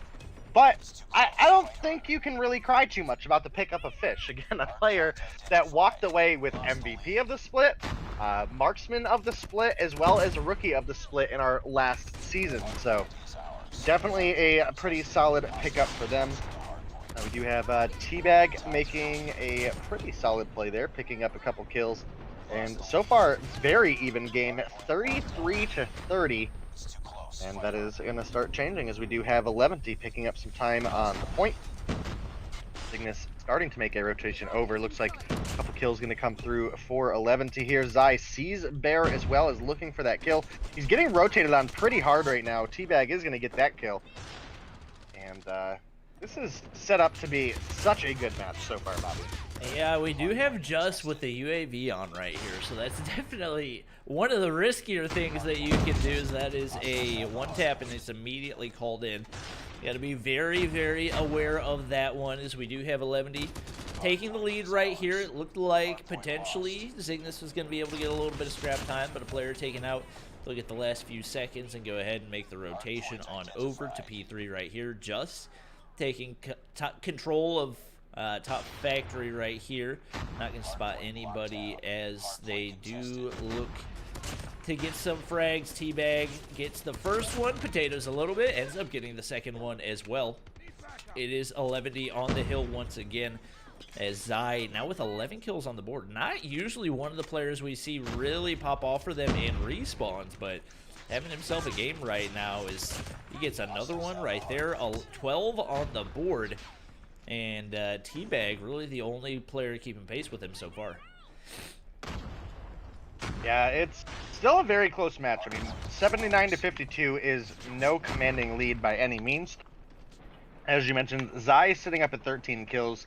T-Bag on the side of Zygnus Black with 11, so pretty close in that right. In fact, nobody really struggling with it. I mean, I guess except you could make the argument that Danny Gogu down at 5 is having the toughest time. But I mean, even at that, he's only 2 kills behind Jinga. You know what I mean? So very, very close between these two teams. So far, it's been 11T able to find the better rotations, able to find a couple extra kills, and it is working out so well for them. Just was looking for the potential couple kills there, but I don't think he was ready for 3 people around the corner. Diego finds a quick double, as well as 5 answers back as well from the side. That was a clean 2-piece for Diego right there, and just it looked like he had it lined up for the kills, but wasn't able to land any shots. The refrag definitely crucial for 11T as they're able to win a couple more gunfights. Fish taken out, gets refragged right there. Very, very much a back and forth hard point, and despite the early lead going in for 11D, haven't been able to build the lead all that big so far. Player after player sliding in for Zygnus. We see Yuji up at the top, but Danny Gogu slides on in once again. And 11D able to build that lead just a little bit more, as they've stayed pretty much in the 20 to 30 point range for the last couple of hard points now, and it's going to remain pretty close to that as they will be at 35. Heading on over to P5 right here. We do see Danny Gogu starting to heat up a little bit. Everybody on both teams in double digits on the first hardpoint rotation. You typically do not see that happening a whole lot, but just consistency on both sides of the board right here, as 5 able to get the refrag right there. I believe he is new to this Zygnus roster, if Correct. I'm not mistaken, but definitely managing to keep up with everybody right now as they're able to clear out the hard point. And as I say it, usually spawns behind, gets the frag, gets refrag, gets the frag, gets refrag, absolute chaos. There is no semblance of any type of advantage based on spawns right here. Everybody just trying to win their gunfights, but it's Zygnus winning the most right now, and it looks like they might be able to tie things up right here. Might even be able to take the lead if it keeps up this way. Just as I said that, UG and Zai able to come through and clean up that hard point. You also have Just making his rotation over to mid, so he will be looking to lock that down for his team. We did have a climb up by Fish there, but Just is going to get the advantage as Fish was caught a little bit in a climbing animation. That nade almost just destroyed Bear, but the couple bullets followed up are going to do the job just well enough. And it is 11C with control of the second P1 rotation. I think Fish thought he won the gunfight there and stopped shooting Just and went to make the rotation under, but Just lived with 2 HP and was able to pick up the kill. Yeah, I think you were right when you said this was going to be the tightest matchup of the night, because right now these teams going back and forth. 11D has had a really good hold on P1. It looked like Zygnus might be able to get the break right there, but they really haven't been able to contest at all. Zai's only 250 points off of a cluster strike right now. He's going to call into his pred, gets a single kill. I thought he was going to get a double right there, but I think just on the wrong side of the boxes, finds another one, and it is going to be a cluster strike. He's got the advanced UAV equipped, which we typically don't recommend. We usually say pick up something that you could maybe not one tap and make a huge mistake, but he's got a cluster strike, and they could definitely be big, especially as we get ready to head on out of P2. Neither team going to be able to win right here, and he's actually going to cluster strike P2. That's not something you see a whole lot, but when you got the entire team set up there, that's going to prevent anybody from Zygnus from really making any type of push up. Definitely allows you to hold a lot easier. It's not really a ton of time, and typically you want to use it when you have people more exposed right there, but things still working out for 11D as they now have moved up to nearly an 80-point lead, 70-point. Yeah, and I think one of the biggest things, at least from what I can notice of this matchup, is unfortunately for the side of Zygnus, the lack of Washi, who has been one of their strongest players since really a lot of the roster changes have gone on. So definitely a little bit of a hindrance not having him here. I don't see him crossed off on the actual roster list, so maybe he's just absent from game 1. Maybe he's just absent today. Don't really know yet, but this game started off really even, but in the last minute or minute and a half or so, 11D have mostly really kind of started to walk away with it. We have Zai up at 36 kills. We have the rest of the team in double digits, UG at 25. And surprisingly, we have Fish struggling the most on the side of Zygnus. I don't think, if you would have asked me like a week ago when this, or week and a half, 2 weeks ago when this merger happened, that Fish would be the one struggling, because again, he's just been one of the strongest players in the league since we've seen him previously join NL. So that is a little bit of a hindrance in addition to missing Washi right now. So hopefully Zygnus can pull things together for this last remaining minute or so of this game based on how it looks so far. And hopefully they can really put themselves in a better place for a search and destroy, because I would love to see this game go to a game 3. I mean, these two teams, I think for the most part, are evenly matched, and a lot of the scoring reflected that early on, as it was back and forth. But again, for the most part, 11T has been able to really pull together a little bit more efficiently in the second half of this match. Yeah, we do see Zygnus getting the break right here on I can never remember. I think this is P4. We see Danny Gogu sliding in, gets the frag and the major assist right there as Diego tries to get the push on in. Fish is waiting for it. Fish Fish must have heard you talking about him because he's now tied for top frag for Zygnus right here. 27 kills on the board, make it 28 as he calls in the Pred missile, and only 25 points away from calling in a cluster strike as well. A little bit of a spectator glitch, but oh my gosh, he's going in right now, and it looks like Zygnus actually is a shot at making a comeback right now. They've been able to close this. They pretty much got an entire hold on P4 right here, getting ready to make their way over to P5. The cluster strike going to go in, trying to prevent Zygnus from making that rotation. With Zy holding things down right there, it looked like he might be able to do it, but that's actually going to open up a backdoor entry for 11T. We do see Diego and Yuji pushing on in, and Zygnus has got to get the contest. They're able to get the break. Everybody's spawning on main building side. We'll see how long they can hold it as they're still finding a way to make this comeback happen. Yeah, it's narrowing closer and closer. We do have 11T within 5 of a win, but I think we might be short 1 second on Zygnus being able to pull a win off of this hardpoint if they were able to hold it the whole time. Yuji, a big double kill there, but Fish answers back, as you mentioned. Must have, like, somehow telepathically heard me, because there definitely wasn't a 2-minute delay. Oh, no. And he just straight turned it up. 37 kills for him. And unfortunately for Zygnus, who put up a phenomenal fight, 11T are able to find the last little bit of a fight that they needed, and they're able to close out a 250 to 230 win. And as we can see, Diego actually top of 11T, so that hasn't really been a trend for them. Zy rocked up with 42 kills on the board. Fish was struggling the bottom of the team for a hot minute there, ended up finishing as the top of his team with 37 kills. So excellent turnaround from him. Unfortunately, just wasn't quite early enough for them to make that comeback. Again, that was almost a 90-point swing that they were able to pull back there. So really phenomenal work out of these two teams, and definitely just excites me more for the search and destroy matchup.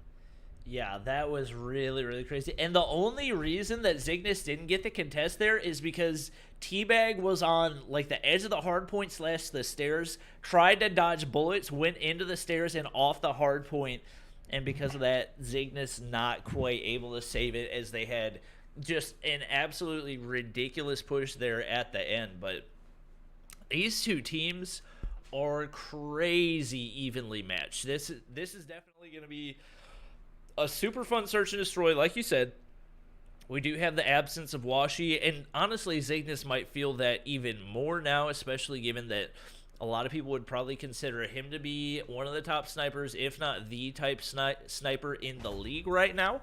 We do have Bear, who we've seen snipe previously, I think on Exiled last season, so that could be somebody to watch out for, as they definitely have some decent options, as well as, what am I saying? Fish won Marksman of the Split last year, I believe, so. Yes, he did. Can't really. Beating out his own teammate Cheto, who had won it like 3 times, so. Yeah. Can't sleep on him either, so they don't have a lack of sniper options, but just the absence of Washi in general, obviously going to hurt them. We'll see if they can bounce back in Search and Destroy as we get ready to hop into Standoff. Yeah, definitely going to be a good one as we move forward. I mean, big kills put up by both teams there. Again, Fish able to make a massive comeback for the team. Just barely unable to kind of secure that comeback there. Just kind of quickly glancing at the hardpoint times, we had Fish on Zygnus with 127, 5 with 138, Jingo with 139 or 129. Looking over at 11T, 215 for Diego, 225 for Danny Gogu, and then a minute 3 for Just. So realistically spread out, not too huge of a difference. It really just boiled down to 11T played the middle of the game a lot better. They foregone the last couple points of a hard point, went ahead, made their rotations over, and picked themselves up a couple just early points on the next follow-up hard points. So definitely going to be a good one as we get into Search and Destroy. As you mentioned, even without Washi, they have plenty of sniping talent here on the side of Zygnus with Bear and Fish. And obviously, they'll be going head up against Zai in this matchup, who is typically our primary sniper for the side of 11 team. Yep. Obviously, Fish is always going to be a player to watch. We got a couple, like, 5,000 Elixir donos from Kapua and Trucker. I appreciate it, guys. If we could get some dono hype in the chat. But obviously, Fish always going to be one of those reliable players in Search and Destroy, and could even be more so right now, as he will likely be switching back to that sniper role. Bear has been consistent as well. Most of these guys, it's really been Fish and Washi popping off for this roster, at least this season. So we'll see what they can do up against an 11D team who, even though they did struggle at the end of last game, was able to pull it out mainly because of how consistent they were in the early game. We do have to keep in mind we don't have Wally here, so he's definitely been one of their top players throughout the season. We don't have Weru either, so a couple big misses. But we haven't seen Weru for a while. Yeah. I feel like he played the first week, and then we haven't seen him since then. I think he played the first week and maybe the first day of the third week. I can actually go check real quick. It's definitely been a minute. Yeah. But usually with a solid Search and Destroy KD at a 1.4, that's going to be one of the players to watch for them. Obviously, Wally's been out a few for them, too. Danny Gogu's actually struggled a good bit in most of the game modes. A 0.83 in Search and Destroy, and Diego, not crazy high either. So this is not their Search and Destroy lineup that they would probably typically like to go to. And that could definitely open things up for Zygnus to maybe push this to a Game 3. Definitely a lot of potential for them to do so. Again, it's going to be... I don't really want to say iffy on the sniping department because, again, Fish did win Marksman of the Split last season. So, I mean, I guess, again, Fish won everything last season, but, definitely not a player you can sleep on. But Zai has had some pretty solid performances as well this season. So definitely got to give credit where credit is due. Obviously, as we mentioned at the beginning of the stream, we do have all of these numbers available for you guys. So far, Zai is down at a 0.88 KD for Search and Destroy. But again, the weight of sniper kills carry a lot more value when your enemy can't respawn. The leader of the team, as far as Search and Destroy goes, is no surprise Weru, who's been up at 144, but again, has really kind of been MIA so far this season, with the exception of 2 Thursdays in week 1 and in week 2. UG not far behind, 140. Wally 131, but again, no Wally here for this team, so could potentially see a little bit more of a struggle out of these guys than we're used to seeing. Yeah, definitely going to be a good one as we do get ready to hop into Search and Destroy on standoff. Just waiting for a couple players ready up. I think we've got all of our screenshots in and should be good to go momentarily. Keep in mind, we do still have one more great matchup tonight following this one, and that's going to be Zygnus Main versus Tribe Gaming. For those of you who have not been watching, we currently have Tribe up in first and then 3 teams tied for second. These are 2 of those 3 teams, and the other team is going to be the team they're playing later in the Zygnus Main roster. For those of you who don't know, NL Esports and Zygnus combined, I believe about a week ago, to form 2 separate teams. So one of those is a Champs Age team. One of them is an Underage team. Both teams have been dominating. So we'll see if Zygnus can bounce back following a near comeback and make something happen here in Search and Destroy. We'll go ahead and run an ad, and then by then we should be good to go for game number 2.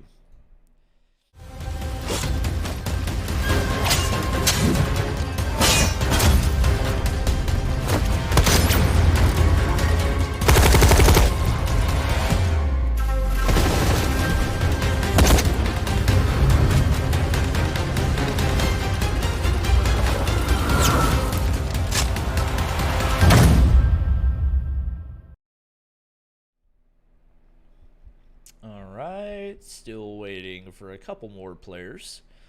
Zygnus just taking their sweet time. But we should be good to hop into it pretty soon. Appreciate you guys watching. What Okay, I guess we're probably like a little over halfway through the regular season, since that will close out around the end of May, when we'll have our semifinals, quarterfinals, and everything else. To have all these teams this close to each other with this much time to go, definitely going to make for a really crazy rest of the season. Oh, apparently somebody can't log back into the game for Zygnus. That's not good. Not ideal. Hopefully it'll be just something that a reset may help them get through. You know, one of those big old fancy turn it off, turn it back on tech help tips. But yeah. Well, in the meantime, Day, who's your favorite for MVP of the season right now?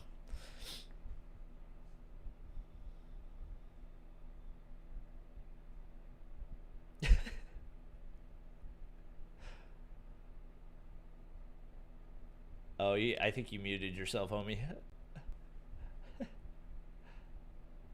Apparently I am on that side. Oh, there we go. Yeah, are you asking, like, do we have nominations yet, or are you just asking me legit I'm out of, like, the asking you. 70 players? Out of the 70 players, who do you think deserves MVP? I think Wally has done really great in the games that we've seen from him. Bolu on Tribe is also a pretty big one that stands out so far. A lot of really close games for the side of Tribe that we've seen massive comebacks thanks to Bolu. Washi here on Zygnus has been crazy as well. We obviously saw him last Thursday with just some unbelievable plays on Raid, Search and Destroy. So I think those are like my top 3 right now. Yeah, I would agree with that. I definitely have Bolu up there. He's definitely been the standout player for. You've always got to put the #1 player on the #1 team up there, just because when you play that big of a role and your team's winning, like, you deserve the nomination. I think if Wally had played more games, I would have him up there. I feel like he has missed a decent number, and especially when you have seasons the length that we do, you would love to see these top players trying to get in as many games as they possibly can. I would agree that he's definitely been one of the best players, but we'll see whether or not he plays enough to actually make it to one of those MVP spots. And then, like you said, we got Washi. I think S-Thug is definitely a player that you got to look at as well, who's had some really big performances for what is now Zygnus main. But a lot of those Zygnus main players could be up there too. Yeah, absolutely. I mean, that's, one of the reasons that I think the next matchup we have of Zygnus Elite versus Tribe could potentially be, again, a finals quality match. So that is definitely something to keep in mind as we move forward through our game 3 here tonight. Obviously, we are getting ready to move into Search and Destroy between Zygnus and 11T.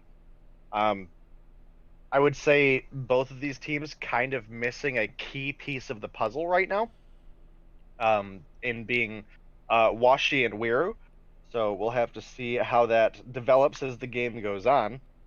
Obviously, 11T did win that first matchup on Hardpoint, but it was not a convincing win by any means. I mean, a 250 to 230 finish, very, very close between these two teams. I'm very Please sad. tell me sad. This isn't actually happening. I'm very sad. 5 has not been able to log into the game. And it looks like we've got a 4v5. So the difficult match for Zygnus just became exponentially more difficult, as they're going to have to make some crazy plays as expected. Fish pulling out the sniper right there. They're going to be counting on him big time to find these first bloods. And right now we see them pretty much camping in spawn, waiting for 11T to make the first move even on the offensive side. We'll see if they can find some way to make it happen. I just really don't understand how you can have 8 players on your roster and only have 4 of them show up for a tournament game, So hopefully we'll see some of these players be a little bit more responsible, which would be ideal, but you know, it just kind of is what it is. So far, we did have Bear pick up the first blood, which, while it seems great, it just evens things out at this point. So we'll definitely have to keep an eye on it as we move on. Zai picks up a ginormous double kill onto Teabag and onto Jingo there. Bear is going to rotate and get one. He does get two. I don't really know how Danny Gogu lost that fight, but... he was getting shot in the side as well from Bear, I believe. Well, no, he ran into Bear and was shooting Bear in the back. Sorry, shooting Fish in the side. Correction. Yeah, or Fish was shooting him. I don't know how to talk. Fish stuck in a 1v2, gets the first frag. Yushi's gonna find him through the doorway right there. Good lord, why are y'all giving me so much elixir right now? Holy crap, that's ridiculous. Don't complain, just smile and wave. Yeah, smile and wave. Thank you, Trucker. Thank you, Kapua. Y'all have given me many elixir. I appreciate it. Can we get some dono hype in chat? It is going to be 11T winning round one right here. Looking to make the push on through to A. Zai with the sniper in hand. Diego is going to drop. Just like that, we're in a 4v4, and it's an even match right here. Initially, Zygnus not able to capitalize on that fact. Fish taking some shots. Trying to hit the hop-up snipe. Another player taken out. They've actually got a man advantage now. As Fish trying to maybe thread the needle on through to the A site, just finds a two-piece right there. Zygnus back at the disadvantage. Fish not able to land the initial shot, but over top of the head glitch, Danny Gogu drops. It's a 2v2 right here. He's going to push on in. He's got the angle over top of Tractor. He's able to pull up an AR right there. Hits the shot onto Zai. Just like that. Zygnus up a man. Bear and Fish combined for 8 kills through the first 2 rounds. That's what you love to see. If you're them just taking shots, he's kind of stuck right now. Bear's going to hop the corner. That's an easy kill for him. 6 kills through the first 2 rounds. Yeah, pretty solid start for the side of Zygnus despite being down a player, but I think, honestly, in the long run, this is not a good situation for them to be in. What we already imagined to be a close search and destroy with just the players that we had show up is now heavily advantage leaning on the side of 11T, just having that extra player. As you know, as you mentioned, we've had some, for the most part until this round, we've had first bloods going over to Zygnus that has really helped kind of cushion the blow a little bit. But with that first blood getting picked up, Fish gets killed, and then Zai also picks up Bear before dying. It just, I think slowly this is going to start to snowball in favor of 11T. Right now, it is 4 versus 1. Teabag, the remaining member of Zygnus, is alone, has to get bombed down. I believe 11T pretty cleanly have it in their sights. Just is going to slide the corner, pick up the kill. 2-1 lead now for the side of 11T, and again, I'd like to say I believe in Zygnus because of the roster they have, but I don't know if it's feasible against 11T.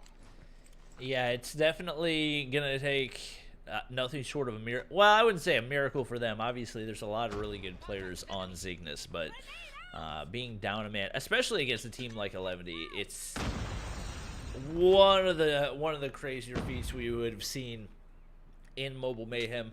Fish still trying to find that first blood. He's playing extremely passive, and really, if you're Zygnus, that's what you have to do. You can't really afford to. We see Diego snaking his way up through. I wonder. Wait, it's not Diego. It's Teabag sliding up there. He's gonna get the frag onto Diego. Actually, he's gonna get refragged, and players dropping left and right. Jingo has not found a kill so far, and it will remain that way as he's gonna drop, and it will be a 3-1 lead for 11T. Yeah, again, I think this is going to be the remainder of the game. Going to be 11T just picking up round after round. Zygnus might find 1 or 2 here, but again, just not having that extra body is so detrimental. I mean, there's arguably a bit of a cushion because you get that reset every round, but again, against an evenly matched team, that doesn't really cushion you too much. Jingo does get a first blood onto Yuji there. It makes it a little bit more possible, as well as we have a couple kills getting traded back and forth. Just actually finds a double kill. And like I said, that not having that extra body is turned what would be a 3 versus 3 into a 3 versus 2 with a favor over 211. So not an ideal position for them to be in on the side of Zygnus, especially since in the first half they've had to plant, and being down on the planting side is the side that you should have an advantage, if any. But unfortunately, standoff isn't really a great map for that. I don't know if Fish just. I think he one-dinged him in the head. Yeah. Wait, there's no way, right? He gets the frag. I didn't see a headshot, but it definitely looked like. He just clutched it. Fish. Fish with the clutch right there. Oh my god. Yeah, so I saw the headshot hit marker right there for the 1D to the head. Oh my gosh, what a clutch for him. Yeah, that's definitely a clip-worthy one. If any of the admin are listening and would like a good media clip, that one would be it. But just 7 kills on the board. Zy with 5, Bear with 7, Fish with 6. It's been a very competitive back and forth. And like I said, Zygnus might find rounds here and there, but I would be absolutely astonished if they were actually able to pull together a win here. Fish, I believe, just got a hit marker and finds him through the wall too. What a shot! That was. Oh! I'm done. Oh my gosh! Takes out Zy right there too. It's a 2v2. He's trying to hit the wallbang through the building. He's trying to pull a Moralto right now. He's all by himself. He's in a 1v2 again. Let's see if he can make something crazy happen right there. If you're 11D, they're like, no, don't clip us again. He's going to slide through right here. Diego's actually on the hop-up. He's got a big-time advantage. I think he's going to pick up the LK right here, but he doesn't have a whole lot of time to work with. It's going to be Diego looking over top of that little hop-up right there. That's not an easy one to deal with. It will be 11D cleaning not an things easy up one to on that see one. from the opposite side. I mean, that's like... That's a dirty hop-up, yeah. Not even quite a head glitch. That is like a straight, I can kill you. Yeah. So, once again, it is 11T taking the lead, 4 versus 2. The Miracle Nade coming through almost takes Teabag out of spawn. He will survive. I think he had 11 health there if I caught it before it started regenerating. Fish looking for another crazy shot over the wall. Didn't find it to connect. I Almost thought he was found going to hit the wall bang bang on him right there. Oh, man. Things not looking great for Zygnus right here. Teabag's down. 5 players alive for 11D. Fish going to get chunked by a nade right there. He's got 8 kills. Bear's going to find a frag, but not a whole lot of time to work with. They got to get aggressive here, and Yuji's going to take out Jingo. It's a 2v4. Fish said maybe I can hit the wall bang, but it wasn't meant to be. Not going to land the final shot either. Some body shooting from Just right there. Bear trying to close things out, but with only 12 seconds and a 1v3, it's just not going to be possible. Gets the first frag. Danny Gogu with the refrag. It's going to be 11T, 1 round away from closing things out. Don't know if we can justify the body shooting here in a 5 versus 4, especially after Fish I would agree with that. Clipped him twice in a row. Yeah. But, you know, I guess it's all in good fun. We do typically see... I think that's a little bit of the LATAM rivalry, though. Just right, Fish right, plays exactly. for NL. Yeah. Yeah, I've actually, that's kind of one of the things I mentioned today. I've obviously been doing some side work with media for Trovo, and that's one of the things I mentioned. I was like, we're probably going to see some body shooting between these teams, and it's just kind of like a fun rivalry. Oh, yo, Fish is clipping, dude. Did he do Fish it again? is just, yo, Fish just like, I don't even know how he saw the kill there, but... I wish I would have recorded that. I wish I would have recorded that. That was a nutty shot. But so far, kills going. He just 1D Danny Goku off the top of Grandma's. What did I just watch? Zygnus might be able to pull a 3rd round out here. I need to watch that clip back. I'm gonna go ahead and hit download right there. That was something else. I have no idea. Maybe you just got a little bit lucky right there. Maybe it was that's a glitch. What happened in the top of the bakery too. Didn't on my end show that it was a headshot, but it was certainly a 1-tap out of the deagle, and I was mega confused. And Fish is gonna get the final frag right there, and just like that, Zygnus stays alive and moves it to 5-3. Again, gonna find some rounds here and there with the way Fish and Bear are performing, but they're still 3 rounds away from picking up a win, and they cannot afford to slip up at this point. 11T just need to find one solid round, and Fish just straight lobbed that grenade right into the window, absolutely no flaw. If someone would have been there, that would have been a free death, but it is not meant to be this time. We do have the bomb plant coming out of Danny Gogu over on A side, and unless if Zygnus are able to find a miracle here, this is not an easy fight to win. A is an incredibly easy side to defend, especially if you have a player advantage. Make it a 2-player advantage as Zai picks up a kill, UG picks up another. Fish now kind of in a tight spot here, does find Zai. I was waiting for the trick shot there. Where's the 1D? I really thought he was gonna hit another 1D. I didn't think he was gonna clutch the round right there, but I thought for sure that was just gonna be the icing on the cake and he was gonna get another one. Not quite able to make it happen though. Too much 11D. Were it to have been a 5v5, that could have been an absolutely legendary match, and honestly still a great one to watch. Very much in large part to the plays from Fish, but not quite enough to pull it out right there. The 11-8 for Bear, the 12-6 on the losing team. Yeah, that's tough, but definitely a really big win for 11D, as that's going to guarantee them an extra 20 points and actually give them a shot at potentially passing Tribe for first place. Temporarily at least. Tribe are still yet to play, so if Tribe even win 1 round, the best that Zygnus can, or 11T can do, is tie at 80. And if Tribe win 2, then they'll go up to either 90 or 95. So Tribe still have themselves a cushion in that they are our next matchup. But, you know, again, unfortunately, we had to see the 4 versus 5, 11T versus Zygnus Search and Destroy. Either way, it ended up being a great match, with Fish putting up a 12-6, as well as Bear putting up an 11-8, put up a phenomenal fight. Again, against a pretty even team. And that is, unfortunately for Zygnus Black, going to be a 0-pointer for today. Yeah. Definitely what you don't want to see whenever you are in that spot where you're tied for second place, to drop a 0. Big loss for them, and definitely opens up some spots for other teams as well. We are getting ready for our final match of the night. It is going to be Zygnus Main up against Tribe Gaming. It's going to be a super fun one to watch, but before we do that, we do have the second half of our interview with Scott. So we'll take a look at that, and when we're done, hopefully we'll be good to go for the final match of the night.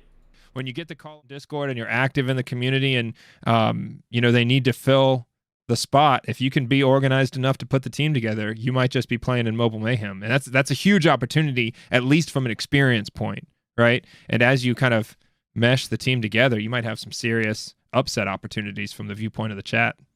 Right. And I feel like we're just getting better, like you said, by competing against these people. Like when we're out there, and if you don't hit your shots, like you're dead. It's pretty much how it works. And you're going to get better just from that point. So, I mean, maybe we're not going to be the top team. I mean, well, not maybe. We're not going to be the top team, and we know that going in. Like, our goal was just to be as competitive as possible as we can each game and keep improving. And like I said, I mean, the NL game was kind of a fallback, but against Mayhem and Novo, we put up a pretty good fight, and I think people respected that. So if we can at least keep doing that and keep working that direction, get some maps off some of the teams that are maybe ranked a little bit lower, and maybe even win the series, like that would be a good goal for us. We didn't come in thinking we're going to win. Like there's teams that have more time than us and just more raw skills. So I think that's kind of how we're looking at it.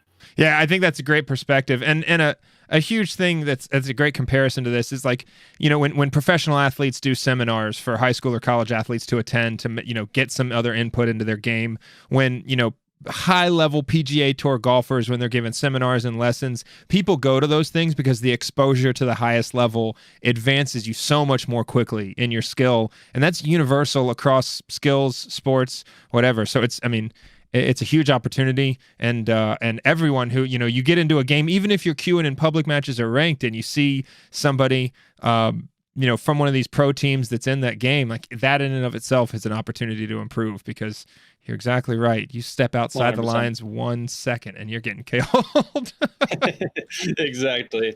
So what guns are you playing with right now? What's your favorite gun? What do you think is the go-to? That is tough because I came from iPad, and I would say on iPad, I was never in Mobile Mayhem on iPad, but I was one of the top amateur people probably, and I had really, really good aim on the iPad and absolutely no movement at all. So I would just use the ICR, and I was known for using the ICR and just taking people off head glitches. Like that was just all I would do with that. But since I came to phone, I mean, I'll admit, like I've taken a step back, and I think one person I respect a lot is Little B, like the way he has made that transition. Like we scrim them not all the time, but like pretty regularly, and like he just always has a 40 bomb, and it's just like I know he was making that transition and like took a little time to do it, but he did it just in an outstanding way. So like I'm still working on that, still trying to just get the raw skill down, because I feel like I have that IQ, but then it's like sometimes you just can't execute on what you need to execute on. So for me, like I've been running the QXR a lot in S&D. That's not really my respawn gun. LK I was doing a little bit. Like don't really have an AR that I'm more of an AR player, but like QXR is the one I'm going to in S&D. And if it's banned, then I mean you can pick up another SMG, especially with the way they updated the stuff now. For sure. But yeah, probably LK and like 117 I'm going with. We're kind of an off meta team a little bit. Like I'm not a huge DRH guy at all. Like the bullet sped drives me insane. So I'm normally like running something a little bit off.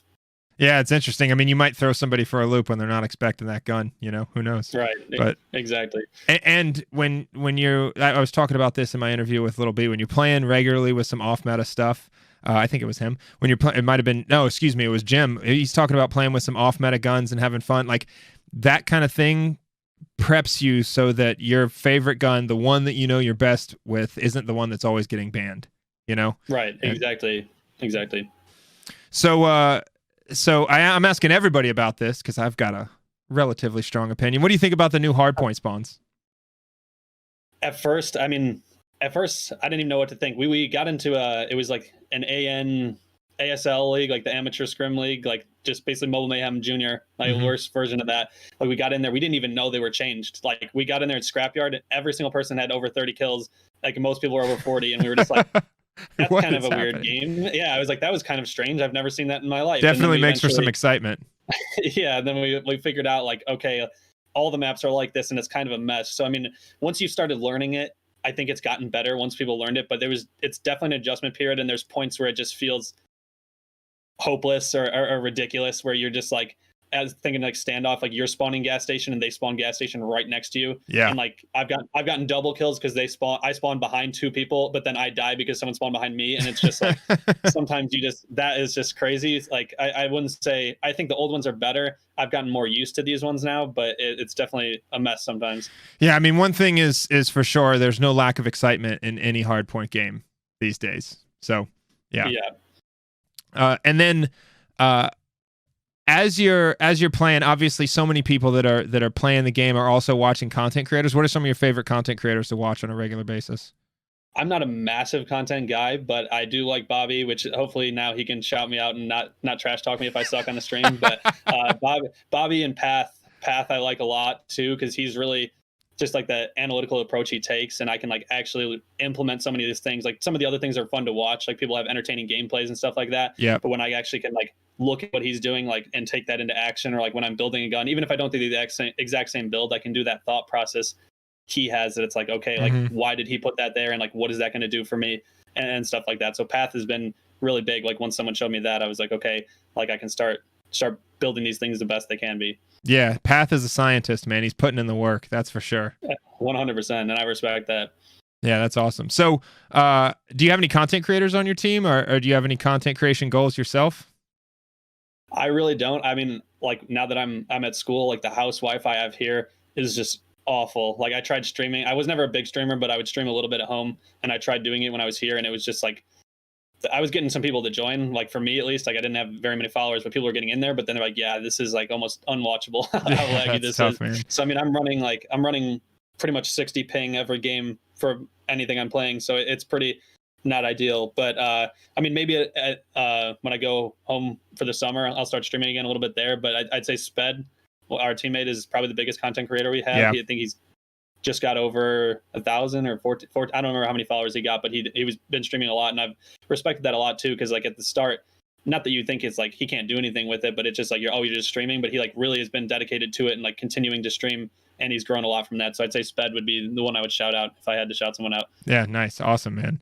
And then for the last question, you mentioned that you're in college. How do you balance the college schedule, your schedule as an athlete, with the competitive and practice requirements here? Yeah, that's an interesting part, because like when we were playing our last game for the Mobile Mayhem qualifiers, like we were playing Primal, and it was like winner is in Mobile Mayhem for sure, and loser is not. So we're like, all right, loser waits 2 or 3 months, and that's before we knew about an age change and stuff like that. But I was at practice like until 10 minutes before the game. Like I got in the training range and just started shooting targets for like 5 minutes, and they're like, we got code. I'm like, oh my God, like I got in there and I was not warmed up at all. And I just like tried to do whatever I could. But I mean, most of the time I don't have a consistent time for practice. So that makes it tough sometimes, but I try and when I can, like make sure things are a little bit earlier in the day, just because most of the scrims are happening. Like I'm on Central Time. Some people, I guess, Eastern, but like probably like 6 Eastern on is when a lot of the scrims are happening. So I try and get as much done as I can before then. Like if I got homework, do that in the morning. And like I said, I had online classes, so I can just kind of move the stuff around those schedules. But I mostly try and get stuff in early as I can. But like some days, I mean, my practice starts at like 5:30. It's 2 or 3 hours. Like I get home, I have to eat and I have to shower, and then like we get in what we can. But sometimes it is difficult. But I've been pretty fortunate that it's worked out the way it has. Yeah, definitely. And I'm sure after some of those practices, you're not exactly feeling spry and energetic. Yeah, and then I'm going triple neck and getting screenshotted in scrims. And so, nice. That's fun. I appreciate that. Yeah, hey, if you can wade through that and manage that and just keep getting better, man, you can do anything. Yeah, exactly. It's a wild schedule. But, well, hey, thanks for joining us for the interview. Everybody likes to get an insight into the kind of the thought process and where people are coming from on these teams. So we really appreciate it. Thanks for joining us, man. Yeah, absolutely. It was fun. I'm glad to talk about COD and hopefully give some background to our team. Yeah, definitely. Thanks, Scott. All right.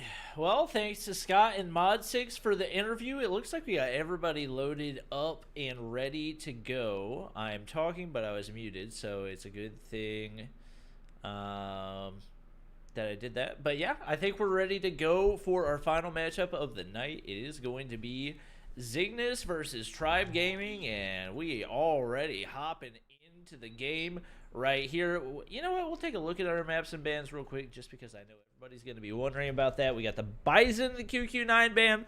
Those are probably going to be the two most consistently banned guns, alongside occasionally we'll see the DRH and the HVK. It is going to be Firing Range Hardpoint for game number 1. Raid Search and Destroy game number 2. If we go to a game 3, Standoff Dom. I'm not going to keep you guys waiting, though. We got everybody here and ready to go for the first one. That was a heck of an interview by Mod6. Best beard in Mobile Mayhem. How dare you, Scott sir? And Vitra. How dare you? It's just so well groomed. It just, I love his setup. You know, it's just best beard Mobile Mayhem. Can confirm that's the official day approval. All right, buddy. Okay. Sylvia, I need a new co-caster. I don't care who it is. He just has to like my beard, okay? That's the only requirement. Don't not like your beard, but have you seen Mod6's beard, man? It's so good. Fine. I guess all of his hair went from the top of his head to his beard. It makes sense. But we do have a pretty fiery start here for the side of Zygnus Elite, as they are leading Tribe 25-16. Currently, we do have DeCarla getting picked out of the tower there. I mean, right now it's Jez and Forsaken against Zygnus. Most part. Yeah, obviously it is a start, but you don't typically see Vague and Bolu with 0 kills off the start. Okay, Hax was starting to pick things up a little bit as well. But a little bit of an unusual start, and even with that being the case, it is pretty much a tie as we get ready to head into P2, and it's actually Tribe taking control. Tatio's getting beamed in the back right there. He's going to get taken out. Irving rounds the corner, gets fragged with the Fennec, and Zygnus trying to make the push on in, but S-Thug does not have a whole lot of support. We'll see if he can make something happen right here. And just to throw out a couple numbers for you guys here, the overall KD leader for the side of Tribe is Bolu with a 1.39, followed up by Jez with a 1.2.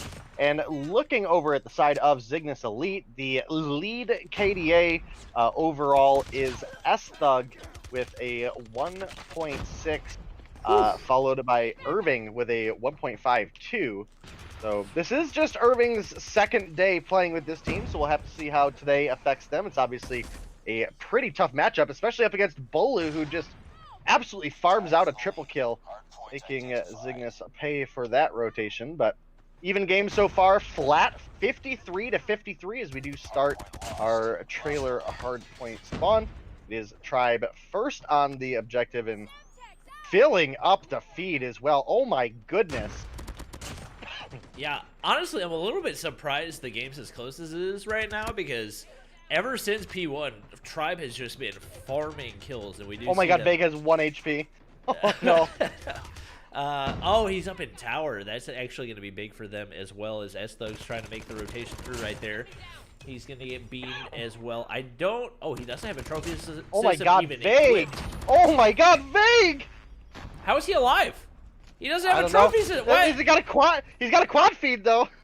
Somebody just throw a grenade up there, guys. He doesn't have. He doesn't even have one. Okay, that They there you threw go. they threw 2 grenades up there, and both of them went through the window on the wall. Oh no! Oh, that's Yeah. truly unfortunate. All right, that makes Yeah. a little bit more sense. But I was like, why? Because I saw the nades and nobody was killing him. I was like, where is everything going? But finally, Tatio able to get the frag nade up there and get him out of that tower. 3 players in double digits for Tribe following this slow start. 4. If Forsaken finds one right here, it's going to be 5. Consistency across the board. That has been the name of the game. Bowler's going to get the double with the Pred missile right there. Vague gets the frag from behind onto Awaken. And right now, Tribe Gaming showing why they are the #1 team in Mobile Mayhem as they look to maintain this lead over Zygnus. Yes, so far that has been the case, and Tribe has just been an overall consistent team. Both last season and this season, the only open season games that Tribe lost, besides, again, last season we had some consistency with showing up on the Tribe roster, but the only actual matches that they lost was up against the remains of what is now Zygnus Black. They did have S-Thug and Awaken at the time, but those only games that were dropped were Search and Destroy, both last season as well as this season, so it is kind of important to make note of the consistency that Tribe have had back-to-back seasons. And right now, man, only 10 points separating these teams. Tribe currently in control of the hardpoint, but not an easy one to hold at any point during this game, especially without score streaks. We do have the cluster strike coming through. Not going to find any kills, just going to delay any rotations over to that hard point. But again, still just 15 points between these two teams. Vague actually in a wonderful spot set up right there. Going to find one. He does have trailer control. Finds a second kill as well. Potentially could find a third here if he's able to get the rotation or sights onto S-Thug rather. Looking at the kills, definitely a slight advantage in favor of Tribe, but still very, very manageable for the side of Zygnus. Yeah, this is going to be a crazy back and forth game. I can already tell. 3 points separating the two teams on their second rotation through. The battle for P2 ensues. Bolu's already on the point right here. I don't know if Zygnus knows, and they seem very intent on taking out the players on the outside. We'll see if that helps them to get in. My goodness, Bolu just dumpstered to Carla. Irving gets a big feed right there. Gets one onto Jez as well, and even though Bolu's still alive with 1 HP on this hard point. And that cryo bomb's really keeping him alive right now, slowing down any type of push that Irving might be able to make. He's finally going to be able to slide in right here, but he tries to shoot 2 different people. Not going to get the frag on either. Awaken, slides in, gets the refrag, not able to maintain. DeCarla hits the jump shot right there. Definitely much needed. That is going to be a break going in for Zygnus. Everybody spawning out for Tribe. The one nice thing about firing range hardpoint is it has the least effective spawns from the new changes to hardpoint, and just because of that, that's going to allow Zygnus to get a really big hold right here, retake the lead, but they've got a lot of work to do as they get ready to head on into trailer, where we see 4 players for Tribe already set up. Yeah, so far Tribe, again, very back and forth match. I mean, I can't complain about how good this matchup has been, especially with Zygnus picking it up here in the kind of like late middle of the game, I guess I want to call it. Obviously, still both teams 100 points away from picking up a win. A actually great flash from Tatio there is going to let him make the rotation over, but he took too many shots from Bolu as well as Forsaken with the collapse. We do have Bolu with the Goliath, so again, one of those kind of safe middle of the road score streaks, doesn't lock you out of your cluster strike, isn't a one tap, so kind of same suit as the care package at this point. Something that you realistically can't accidentally DQ yourself with. We do have a Pred missile available for Vague. I would think he's likely going to hold this for the rotation, but doesn't look like that is actually going to be the case.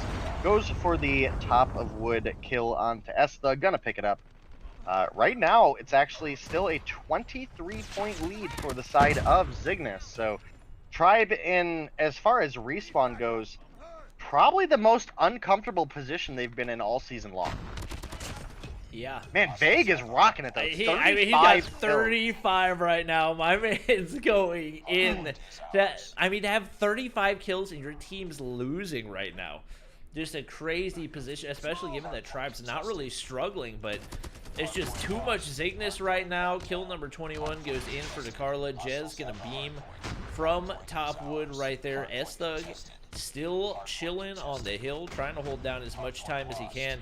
Actually gonna go top side, finds another frag right there. Turns the corner, not able to land the shot. See if he can get the deagle onto Vague. It's not gonna happen. He gets kill number 37. Dakarla there with the refrag. It's Zygnus maintaining control once again. Slides bottom side. Jez from the outside gets the frag right there, but the lead starting to build a little bit for Zygnus right here, and could spark some trouble for Tribe, especially with players dropping left and right. Tatio's going to get the frag right there, and it looks like Zygnus pretty well set up for the next hardpoint. Yeah, Zygnus have a pretty solid lead right now. Awaken up top. There we Awaken up top is going to be a little bit of a thorn in the side of Tribe, who really desperately need to get some points on the board. They do have control right now. Bolu lasers Awaken out of tower, though. And that is a big turn for the side of Tribe. Vague pushing 40 kills currently in a great spot for the team. But again, the team just unable to find the time on the hill that they desire. Still very, very close game. Still very much possible for either of these teams to win. Zygnus are at this point within a single hard point of pulling together a win here, especially as they continue to tick points away on our rotation of P1 here. Awaken finds 1. Awaken finds 2 before he falls to Bolu, who's backed by the blown up Jeep back there. And Dakarla basically got to chill on the hard point uncontested for the majority of that time. Tatio's going to find a big 2-piece right there. He's popping off. He's got 32. Awaken with 35. They're only 11 points away. And they're on the hard point. They've got players all over the place. They're winning their gunfights. They're doing what they need to do. Irving trying to hold it down. Can't hit the first shots, but S-Thug is there. He's got a deagle, and that's all he needs. What a spray transfer from Irving. That was so clean. That's going to give Zygnus the win over Tribe Gaming. 250 to 183. What a turnaround. It looked like Tribe was starting to take control, and Vague with over 40 kills, but it wasn't enough as we see Zygnus coming out on top. Awaken really showed up for the side of Zygnus as well, in that, especially in the second or later stages of the game there. 37, 27, and 9 for him. And again, this is a pickup from the Zygnus Black roster, along with S-Thug, those two players topping the team here. S-Thug, obviously, minute 54 on the objective, followed up by Irving, another new player for this Zygnus roster, or formerly NL roster. Was down at 23, 29, and 15. No surprise with Vague absolutely wrecking shop the way he was, up at 41, 28, and 9. But with a minute 34 on the board, that definitely is a considerable factor in, how Zygnus were able to take the first respawn game off of Tribe in 2 seasons. So that's actually a really big feat for this roster here.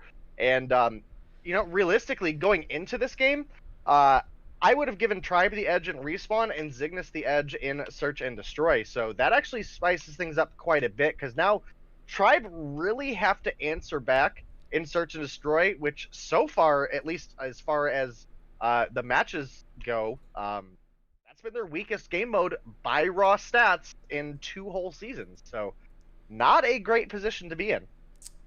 Yeah, this is definitely not what I expected. Something to keep in mind is Tribe does have their 2 strongest search and destroy players. So they've got Bolu with a 1-4-3 and Jez with a 1-6-1. Obviously, Bolu has switched to that sniper role for Tribe this season and has done really well for it so far. Over on Zygnus, obviously, you got a lot of really solid players to keep an eye out for. I was looking at Zygnus Black's roster. So Zygnus Italy is technically the name of this one. DeCarlo with a 1-8-3 and S-Thug with a 1-8-5. Man, those are and Tatio with a 1-5-5. Those are 3 players all in action at the same time. You're really gonna have to watch out for. There's nobody in play for them right now that doesn't have like a significantly positive KD. Yeah, and I'm actually a little bit surprised that we haven't seen Cheto this season very much. I mean, I think we saw him 1 day, which is super unusual for this former NL roster. He was always the starting sniper for this team. So definitely something a little bit different here, but, overall, can't really complain about the way that Zygnus Elite did show up to the plate today. And, honestly, just great. Zygnus main. So a lot on the line right here. Obviously, oh wait, I believe we'll see S-Thug sniping. He's typically been the sniper for the team. We do have Tatio with an Arctic 50 out, but I'm assuming it will get changed, and it does get changed right there as we hop into game number 2. S-Thug gonna peek the sniper's nest right here. Nobody there for Tribe. Obviously, Bolu with the Locust in hand, not going to spot anybody on circle right there. Not going to be able to land the shot onto Awaken. Forsaken does get first blood onto DeCarla. That's going to be big for Tribe. They're now going to make the full push on over to B as Bolu now in the driveway. Hoping somebody else peeks him right there. He's got a smoke to work with that should allow them to make the push up to ring, and we do see the Tribe players now beginning that push. He's actually going to miss S-Thug, who I think was on a hop-up on the back of the wall, hit the jump shot right there. That's going to even things up. 3 players for each team as players drop. Tatio's going to take out Jez just like that. Tribe finds themselves at a disadvantage. Vague's going to find a frag right there, but gets refragged. Forsaken's got a sniper in hand, but he's all by himself in a 1v2. S-Thug with an AR, Tatio with an AR. Trying to close this one out, and with the bomb on the back side of ring. That is not a good spot for Forsaken. He's got to make the way all the way through to the opposite side, and with only 12 seconds to go, not much of a shot. He's going to get sniped by S-Thug. It's going to be Zygnus taking round number 1. Yeah, and again, leading into today, I thought Zygnus's chance was to win Search and Destroy and push us into domination. That very quickly has changed with the hardpoint pickup. That really puts the stress on Tribe, because again, their biggest struggle for 2 seasons has been Search and Destroy. Their biggest strength for 2 seasons has been hardpoint. So with them being down in their best game mode, at least out of what we've seen, because we really haven't, again, seen much domination out of them up against just Zygnus Black in both last season and this season, or mostly what is now Zygnus Black. those are the only domination games we've seen out of them. So it's hard to go off of what could happen if this goes into a game 3. But, you know, now they're down first round in Search and Destroy. So they've definitely got to turn things around. They have a big chance to do so here. They do have a 3-2 advantage, as well as they have the opportunity to get this A plant and start setting up a defense. Do have DeCarla making a rotation over poolside. Does find the kill on to Jez there, and that is going to make things a little bit more manageable. Yeah, we see S-Thug and DeCarla remaining, trying to go for the retake right here. S-Thug's on site, and nobody's guarding the bomb right now. I'm a little bit confused. It feels like they're leaving this really, really open. And maybe I'm misunderstanding something right here, but Vague's going to get sniped by S-Thug. He's now going to go ahead and push out. Hex going to get the frag. We'll see if he's got what it takes, but DeCarla slides the corner, gets the refrag right there. Just barely enough time to close things out. And it will be Zygnus taking round number 2 as well. Yeah, off to a great start, but they have been close rounds. I mean, Tribe is not losing this by a large margin. I mean, it's down to the last couple players each round, so they definitely have an opportunity where they could turn things around. They just need to step it up quick. They have the bomb, and I would argue that for Raid, offense is typically the easier side of Search and Destroy. DeCarla picks up a solid kill out of Jez there. Awaken does drop to Vague, make it 2 for Vague. S-Dog with a double frag gets Vague and Forsaken. Oh no. And what was looking great for Tribe has so quickly turned around. It's now a 3-2 advantage for Zygnus. Oh, Tribe gotta be frustrated that's right now. just disastrous for Tribe. Hex is gonna find the frag onto Irving to even things at a 2v2, or even things to a 2v2. But that's just painful to see. Like, you do the hard work, you get the frags, you win your trades, and a nade comes flying in, and 2 of your players die just like that. Obviously, game's not over yet. They can still make it happen, but it just got a whole lot more difficult. And we find them creeping around with their dead silence, trying to find an open area. And at this point, they basically just have to sprint on through to B. And it looks like they are going to do that. And they really juked out Zygnus right here. They're completely out of position. Don't have any type of advantage. If Hex slides right here, he's got the head glitch. He's actually going to go up to top laundry, lays down shots onto Tio. And they actually managed to win the round and bring things 2-1. Yeah, and they definitely needed that. They needed to stop the momentum that Zygnus were running away with. Especially, it's great that they were able to come back that round after S-Thug found that just absolutely gorgeous double kill with the frag grenade. So great work out of them bouncing back. And still a lot of game ahead of us. We have potentially, another 8 rounds ahead of us. So could still go either way. Again, I think Zygnus a little bit stronger of a Search and Destroy team, so not the most comfortable position we've seen Tribe in for several seasons. So this could, you know, again, we said at the beginning, Bobby, that this very well could be a finals quality match, and it has so far turned out to be the case. Yep, we do see the bomb going down on the A site. Tribe set up. They got 2 players on basketball court. S-Thug finds the first pick. The trade goes in. Jez takes out DeCarla. Forsaken onto Awaken. Bolu's on the staircase waiting for S-Thug. It's Irving all by himself. He's only got 1 kill so far. Bolu's going to find shots from behind. That's going to even things up to a 2-2 right here, as it definitely looks like this is going to be another one that's going to go down to the wire. Tribe bouncing back with 2 rounds in a row, which they desperately needed. They need... Oh! And the wallbang right there. I don't know how that wasn't a kill shot. S-Thug just wishing he could have a second to replay that one. Somehow misses the shot down to poolside. Misses another one. These are shots he's been hitting all season. Finally takes out Vague, but not before Hex finds the 2-piece right there. Bomb has not gone down quite yet. Bolu's got it in hand. It's a 3v3 as Irving cleans things up, takes out Hex right there. We see trades going in left and right. Awaken sliding on into Kitchen, but he's going to get found.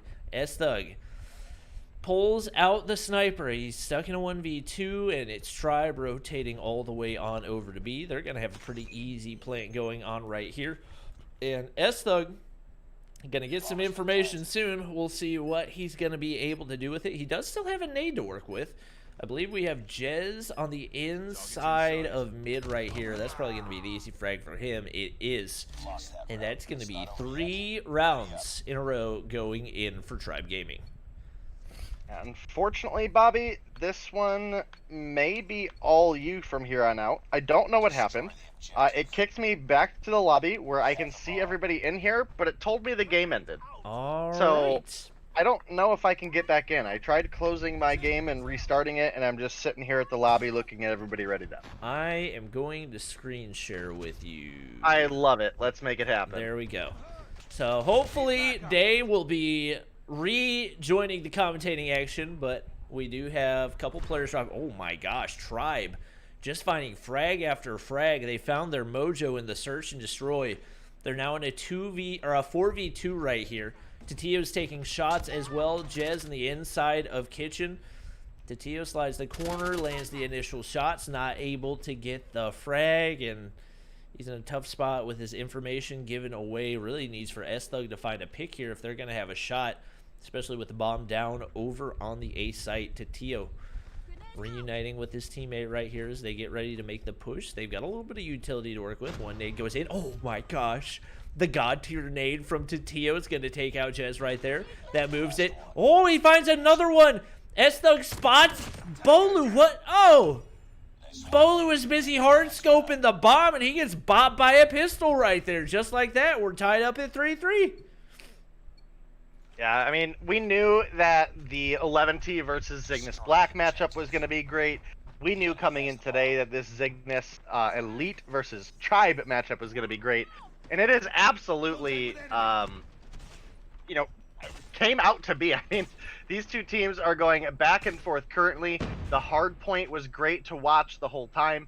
S-Thug obviously looking for the jump shots there, unable to find a shot to connect, but he's certainly making that call out to his team at this point. We do have a really big kill there onto, I believe that was Hax that died, correct? Yeah, Hax died. So that does give Zygnus the 5-4 advantage, actually, as S-Thug finds the kill on the Bolu. The wallbang headshot is going to give them another advantage. Now 4 versus 2, make it 3 versus 2. And now it's just Jez. Just Jez versus Decarla and Awaken. Decarla has been on fire this season. Jez starting to make his rotation over. Not going to be a fun one to deal with, especially, you know, again, the difficulty of pushing A against one player, let alone two, is increasingly difficult, especially with where the bomb is planted. It offers a lot of defensive positions that Zygnus can watch this defuse from. We do have Jez picking up one there, 20 seconds on the clock. He absolutely could pick this up. Oh, the laser beam!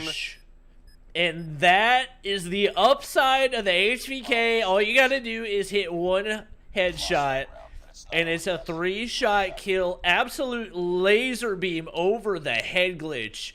What a clutch for Jez right there. Yeah, and I mean, that just lends aid to how strong this Tribe roster has been for several seasons.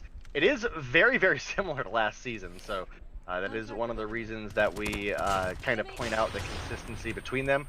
We do have another pretty clean laser kill by Jez there, who puts himself up into double digits at this point. So absolutely putting the work in, helping Tribe stay in this game at this point. Yeah, oh man, can't find the bullets to connect there. Yeah. He might rotate into a full team here. This could be not a great spot for him. Yeah, he kind of put himself into it. How did he win that? I thought he was going to get the 2-piece right there. I was going to be done. Tatio finds kill number 11, though. They're down a player. They got to make something. Oh, but the nade. The nade's perfect. The nade is perfect, Tatio. The nades, time and time again, exactly where they need to be. He takes out Forsaken.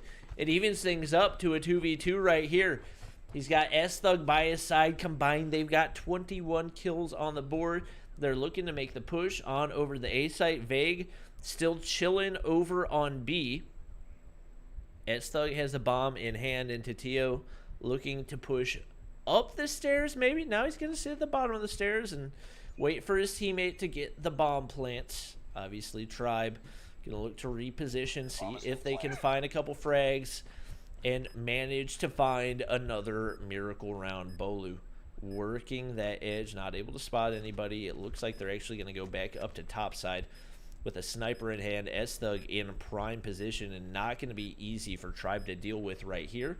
He's got a nade to work with as well. Vague gets the initial frag onto Tio, pulls out the pistol, hits the shots onto Bolu. He's going to get it out right here. He can't see Vague. They didn't plant it well enough.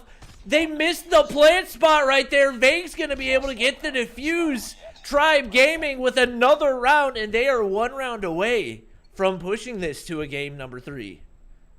This is a totally backwards game for how I thought it would have gone moving into today.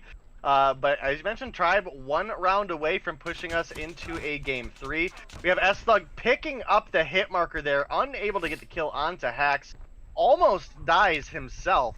Does get the major assist, so, you know, kind of one of those things where I was, you know, really harping on it early on, that assist in turn can be as good as kills if Hacks wouldn't have been so wounded. That 1 bullet headshot as he was rounding the corner would not have happened.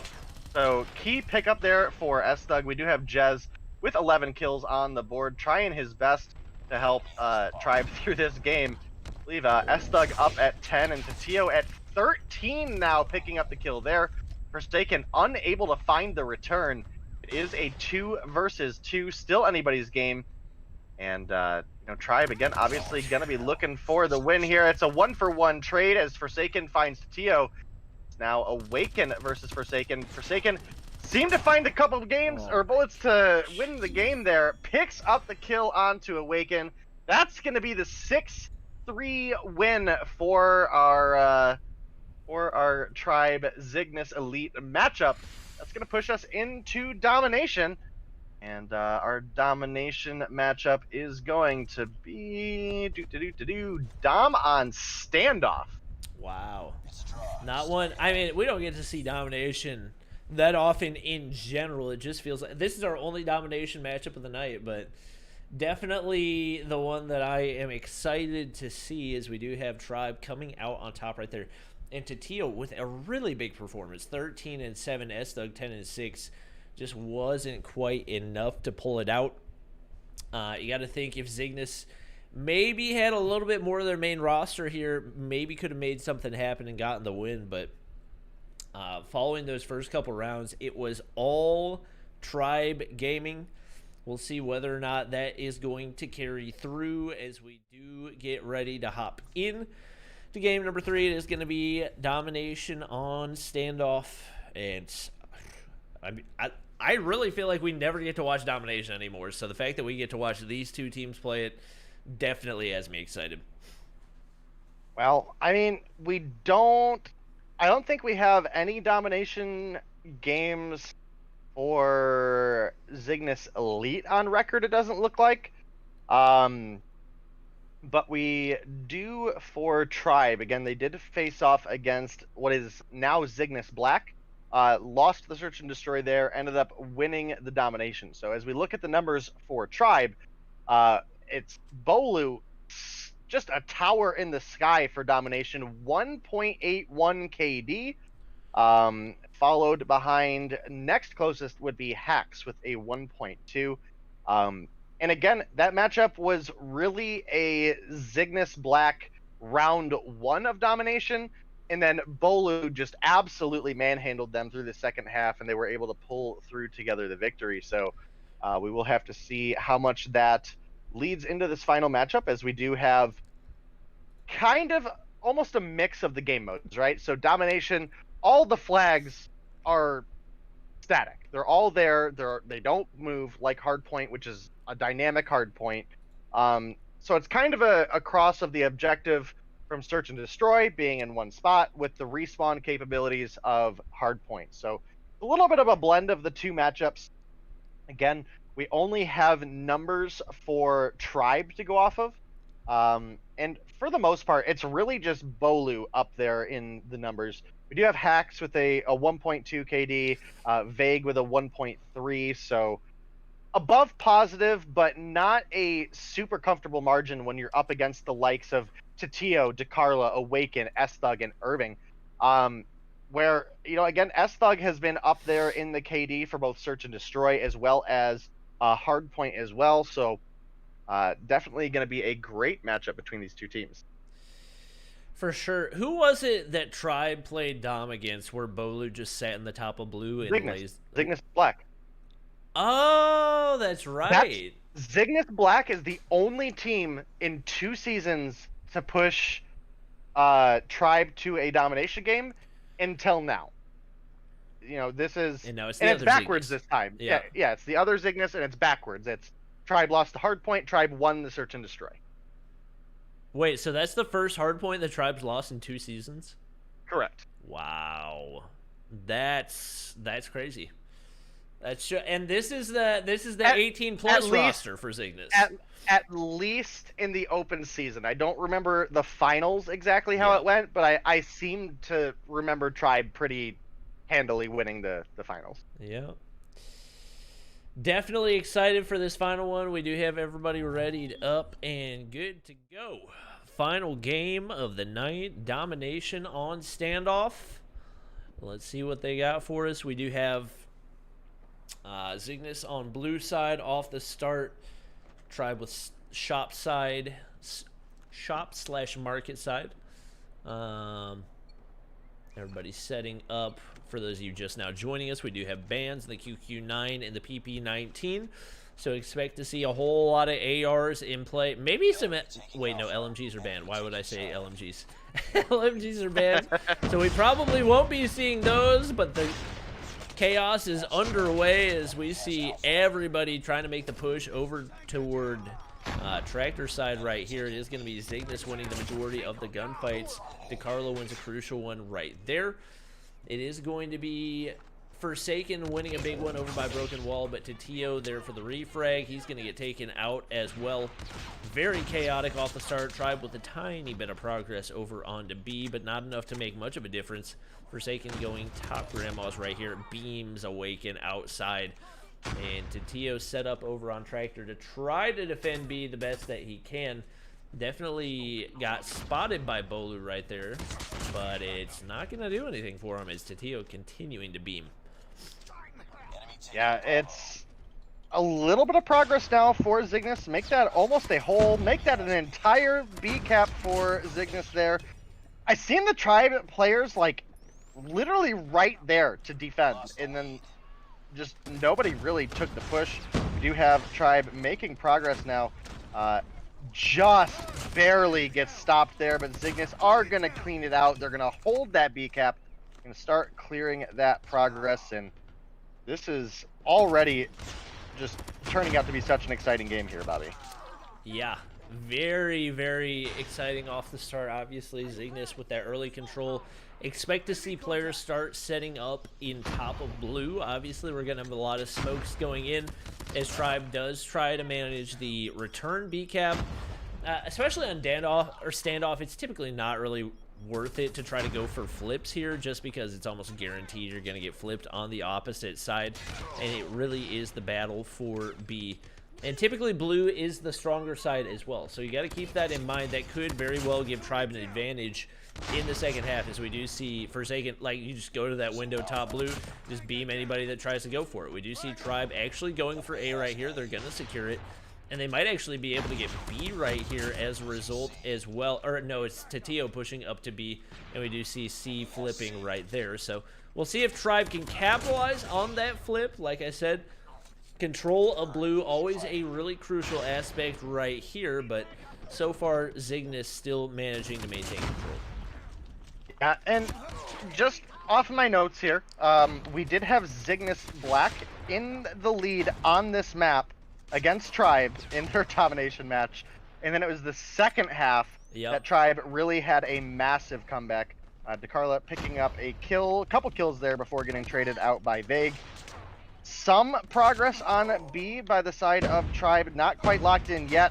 couple kills coming through. Irving with a double kill. DeCarla as well getting the kill on to Bolu. Vague finding another double kill for himself as well. And a lot of progress on B for Tribe right now, but can't quite find the actual cap. We do have to Tio saving off as much progress as he can. Bolu with 2 HP on the point. That's finally going to be a B flip for the side of Tribe. And this is like super reminiscent of exactly what happened in the last matchup. Just Bolu not in top of B, Bolu instead in top of Grandma's and on the head glitch boxes. May get a return B cap now. DeCarla saw him there. Oh, fortunately Tatio was able to pick up the kill. The B once again going back over to Zygnus, who have a almost 30-point lead and are definitely going to be looking to hold that going into the second half. And Tribe can't be feeling great right now, but again, they made a comeback on this map in the second half before. They may be able to do it again, as Zygnus are going to go into the second half with just a little over a 30-point lead. Yeah, and we do see Forsaken getting some big kills toward the end of the round, but obviously not enough to take B control right there. S-Thug was really popping off with that red dot Fennec, which we actually saw him break the Mobile Mayhem kill record with. Had he played it a little bit smarter, he probably could have had a cluster strike right there, but he just kind of blindly pushed past barrels toward CT tank right there and ended up dying as a result. He does have a Pred missile to work with, but oh my gosh, Forsaken with a big two-piece off the start. Should open things up a little bit for Tribe right there, but he's not going to win the gunfight against DeCarla. Staying alive, wins another one against Vague as well. S-Thug actually suicide naded right there. I'm not sure what happened. Not suicide, died to his own nade, basically. And we do have a decent amount of progress over onto B for Zygnus. They don't even necessarily need a cap right here. They just have to try to keep it uncontrolled for as long as they possibly can. And it looks like regardless, they might be able to muster a B cap with DeCarlo winning another gunfight. S-Thug going to go ahead and slide on, and they do finish capping B right there as we get a massive push in for Tribe, but Awaken up in the top side causing issues. Not going to matter. Tribe does retake control onto B. Yeah, and it's definitely within double cap territory. Almost a B cap there for Zygnus, unable to find the last little trickle. DeCarla tried to throw their body back onto it, but Bolu is able to clean it up. That's going to secure the double cap a little bit longer for the side of Tribe. Zygnus putting up a phenomenal fight, trying to get over to B right now. They find a quad kill in the feed. That's going to definitely get them to flip. And this is a good position for Zygnus to be in. They have blue side control, which is a great tool that they can use in their favor of trying to hold down a B cap, as there is really no place to hide on B from that top. That's really where Bolu was able to abuse Zygnus Black last time around. Vague with a great rotation is going to take down DeCarla, but will soon fall to Tatio. 30-some point lead still in favor of Zygnus. They might be able to take the first open season game off of Tribe in 2 seasons.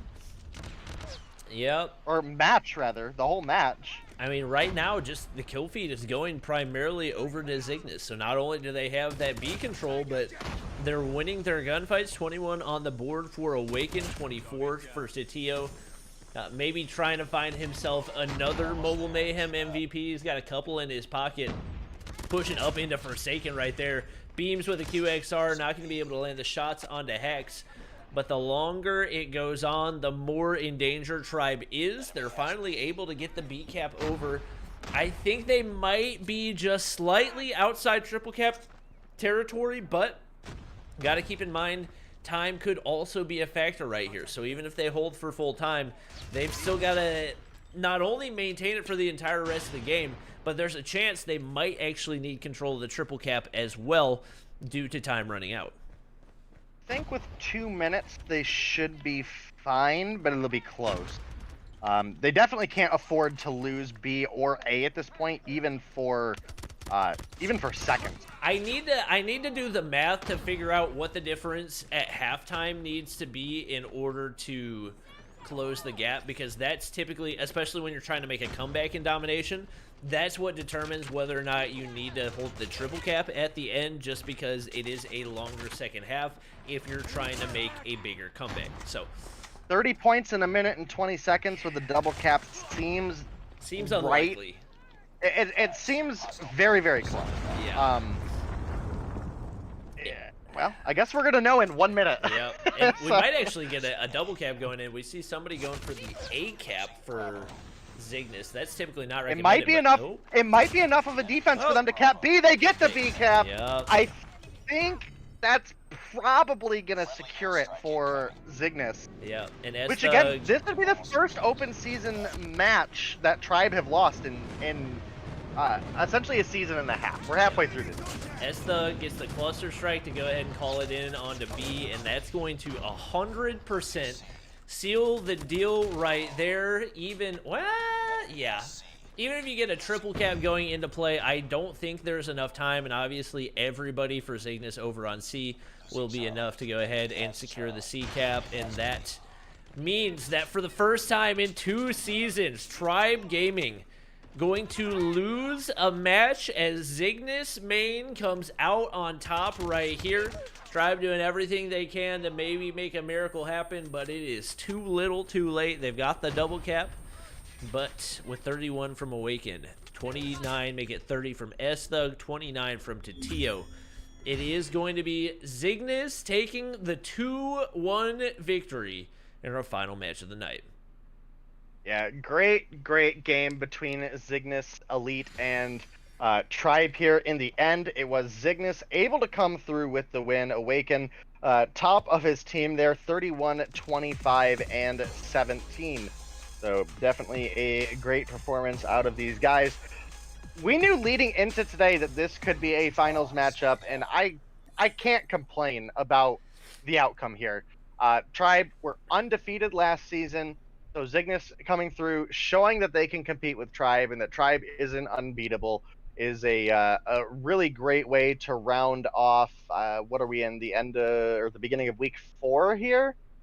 Yeah, first day of week 4. So smack dab in the middle.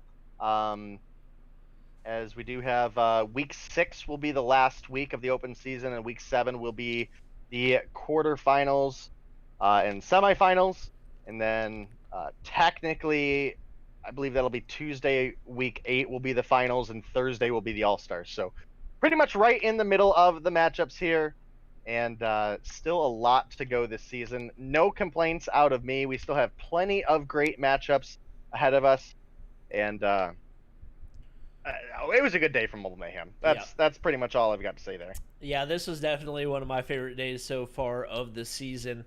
As always, appreciate everybody watching. There were some crazy games tonight, and looking forward to the rest of the games for the week. Appreciate Dave for casting with me, our admins for taking care of everything on the back end, our teams for all playing their best. Is definitely going to make for a crazy finish to the season, and I'm personally looking forward to it. But that's going to be it for the stream. I appreciate you guys watching. If you enjoyed, please do me a huge favor. Make sure to drop a follow, drop a like, drop a subscribe. And that's going to be it for now, but we'll be back on Thursday, same time, same place. We'll catch you guys then.